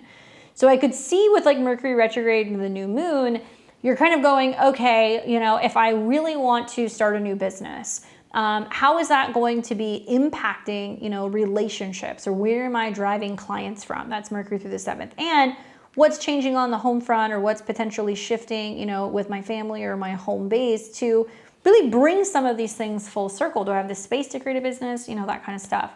5th house is dating. So I could see a lot of you guys through the Mercury retrograde where you're changing direction with where you're living and what relationships you're in, because you're waking up to something bigger than you. You're realizing that you need joy, that you need creativity. And it's retrograding away from Jupiter, which is your your traditional ruler. So it tells me before you get into the 6th house, where you're going to be more consumed this summer with work, with service, with productivity, you have to really dig deep and ask yourself, what's going to bring me joy, right? And it's more a feeling. It's not necessarily an action. I also think that now that Jupiter is in Leo, it's picking up the energy of the North Node in a different sign. So what's going to make you feel 100% complete and happy? Well, Jupiter in the 6th house is like, I need a pet. I need to feel like I can be productive. I need to be feeling like I can focus on having a routine. And maybe this is about saying, okay, I've got some things I wanted to get up off the ground. Now I have to find the time to do it. Now, I think for a lot of you guys also, like the Venus South Node in your 7th squaring Uranus and opposing you by sign is part of this. I could see a lot of my Pisces and Pisces risings going, well, actually, I'm having a change of heart in a relationship. A relationship is changing. Therefore, I'm moving in or out of a place, or there's going to be a change in my living situation. And watch for, I would just say, a creative or a romantic seed that's waiting to be planted. With Jupiter in your 6th house opposing Pluto in your 12th, this tension is between your daily responsibilities and your deep inner kind of subconscious world. And I would say, let yourself dream a little bigger here. I don't think that everything has to feel very strict and very practical. Jupiter is also trining Neptune, which is your modern day ruling planet. So it's really it's been station retrograde. And I think this is about deepening your intuition further into what you can create, what your purpose is, why you're here. And I would just imagine with the Mercury retrograde, some of my Pisces and Pisces risings are going to find out they're pregnant. I've said that in the next month because you'll have an eclipse on your ascendant. Others are going to be shifting gears going, well, it's more of a creative project or it's a new relationship coming in. Yes, some of you guys will have a reconnection with old loves because Mercury rules your 12th. But the new moon is saying, how can you kind of get closure, wrap some of that stuff up, be that old relationships, old hobbies, old childhood wounds, so you can really feel whole and complete and then begin to really move forward and feel like you can have, I think, more joy, or you can have more luck or a better opportunity to kind of express yourself. Very interesting for you guys. I think maybe some of you guys might be feeling like with Mercury having squared Saturn that you've had to be too rigid, you've had to be too practical, you've had to make too many concessions. And now you're kind of saying to yourself, I deserve to have a little bit of fun too. I deserve to have fun or to be creative, or I deserve to have a little bit like more romance. And I would say it's less about a person, it's more about you literally becoming that person that you're romanticizing, right? All right, so let's see what the cards have to say for my Pisces and Pisces risings for this new moon in their 5th. Wow, 3 of Cups. Interesting, because obviously 3 planets are in your 5th house. This can get a little sticky for some Pisces and Pisces risings. I would almost say like the general message here is that there's going to be more joy. There's going to be more creative abilities. There's going to be an opportunity to celebrate or kind of party in a way. But also the 3 of Cups makes me kind of think about the Venus South Node and Mercury going retrograde in your 5th. It's like there could be too many cooks in the kitchen. Some of you guys may be in relationships where you're with somebody that's a placeholder, and you may realize during this retrograde that you're like, this is just not the person I'm supposed to do this with, but I'm still holding on. And then simultaneously, it's like, boom, Venus South Node, a karmic person comes into your life, or somebody, you have an interaction with somebody that makes you really reevaluate whether or not you want to stay with somebody that you're with. Simultaneously, this could mean that, you're kind of closed off to the idea of love, but there's about to be a huge shift because somebody will come into your life that's going to make you believe in it again and make you feel like wanted or desired. Like passion and desire is very much the 5th house as well. But 3 of Cups is where 2 can become 1. So I think about, Mercury and also the moon and also the sun could mean you're bringing in a new creative partnership, or you're working with a child or collaborating with one of your kids. So it's hard to say exactly what it's going to be. I just feel like there's been this mental feeling of being stuck or not knowing how to be able to actually do all of the things that you need to do because you have felt limited with resources. Now you're realizing, you know what, I need to do it. And it's not so much about resources, it's about where I need other people to kind of meet me halfway. So look for those people who are going to be kind of coming around, but I would say like there can be a couple, kind of chefs in the kitchen when it comes to your romantic relationships during this particular period. And I'm really interested when the full moon is in your, where the sun is going to be in Capricorn and the moon is going to be in your 5th, and it's going to square Neptune, because that means that you may really feel like you're at a crossroads about where you're moving forward with either a romantic relationship or something that involves a child. So good luck to my Pisces and Pisces risings. I think that all of the moons this month are going to be a little bit more difficult than usual. So I know some of you guys are going to listen to this and go, oh, this is terrible. And I would say, no, it's just reminding us of what we need to kind of clear out or clear up before we kind of embrace some of the new energies that are coming in August. So as we move through this new moon in Cancer, I think the theme across every single one of the signs is the same. Go inward before you go outward. And really use this lunation to reflect, to journal, to meditate, and maybe pause a little bit before we set intentions, because likely they're going to change, at least as we get closer to the 23rd of July. And I also feel like, you know, there is something that is in the background that is needing to be refined, because the louder, more structured kind of chapters of this year are going to start kind of unfolding. So let me know if this resonated with you guys. You know, obviously give it about 2 to 4 weeks to see some of this stuff kind of manifest. You'll see it. You know, don't forget to drop me a comment below. Let me know your rising sign, what you're kind of feeling with this particular new moon, where maybe intuitively you're feeling called to just wait before you take an action. I would appreciate it, you know, if you guys let me know. It always helps to get feedback. I do read them. And give me a thumbs up, or consider sharing or hyping this video. Don't forget to subscribe to the channel so you can see more of these videos in the future. And good luck with this new moon in Cancer. I think that it's going to be an interesting one, but I'm excited to, I think, do all of the emotional cleanup, because I think it's going to be worth it in the long run. So with that being said, you guys enjoy this up and coming new moon, and I will see all of you very soon. Take care.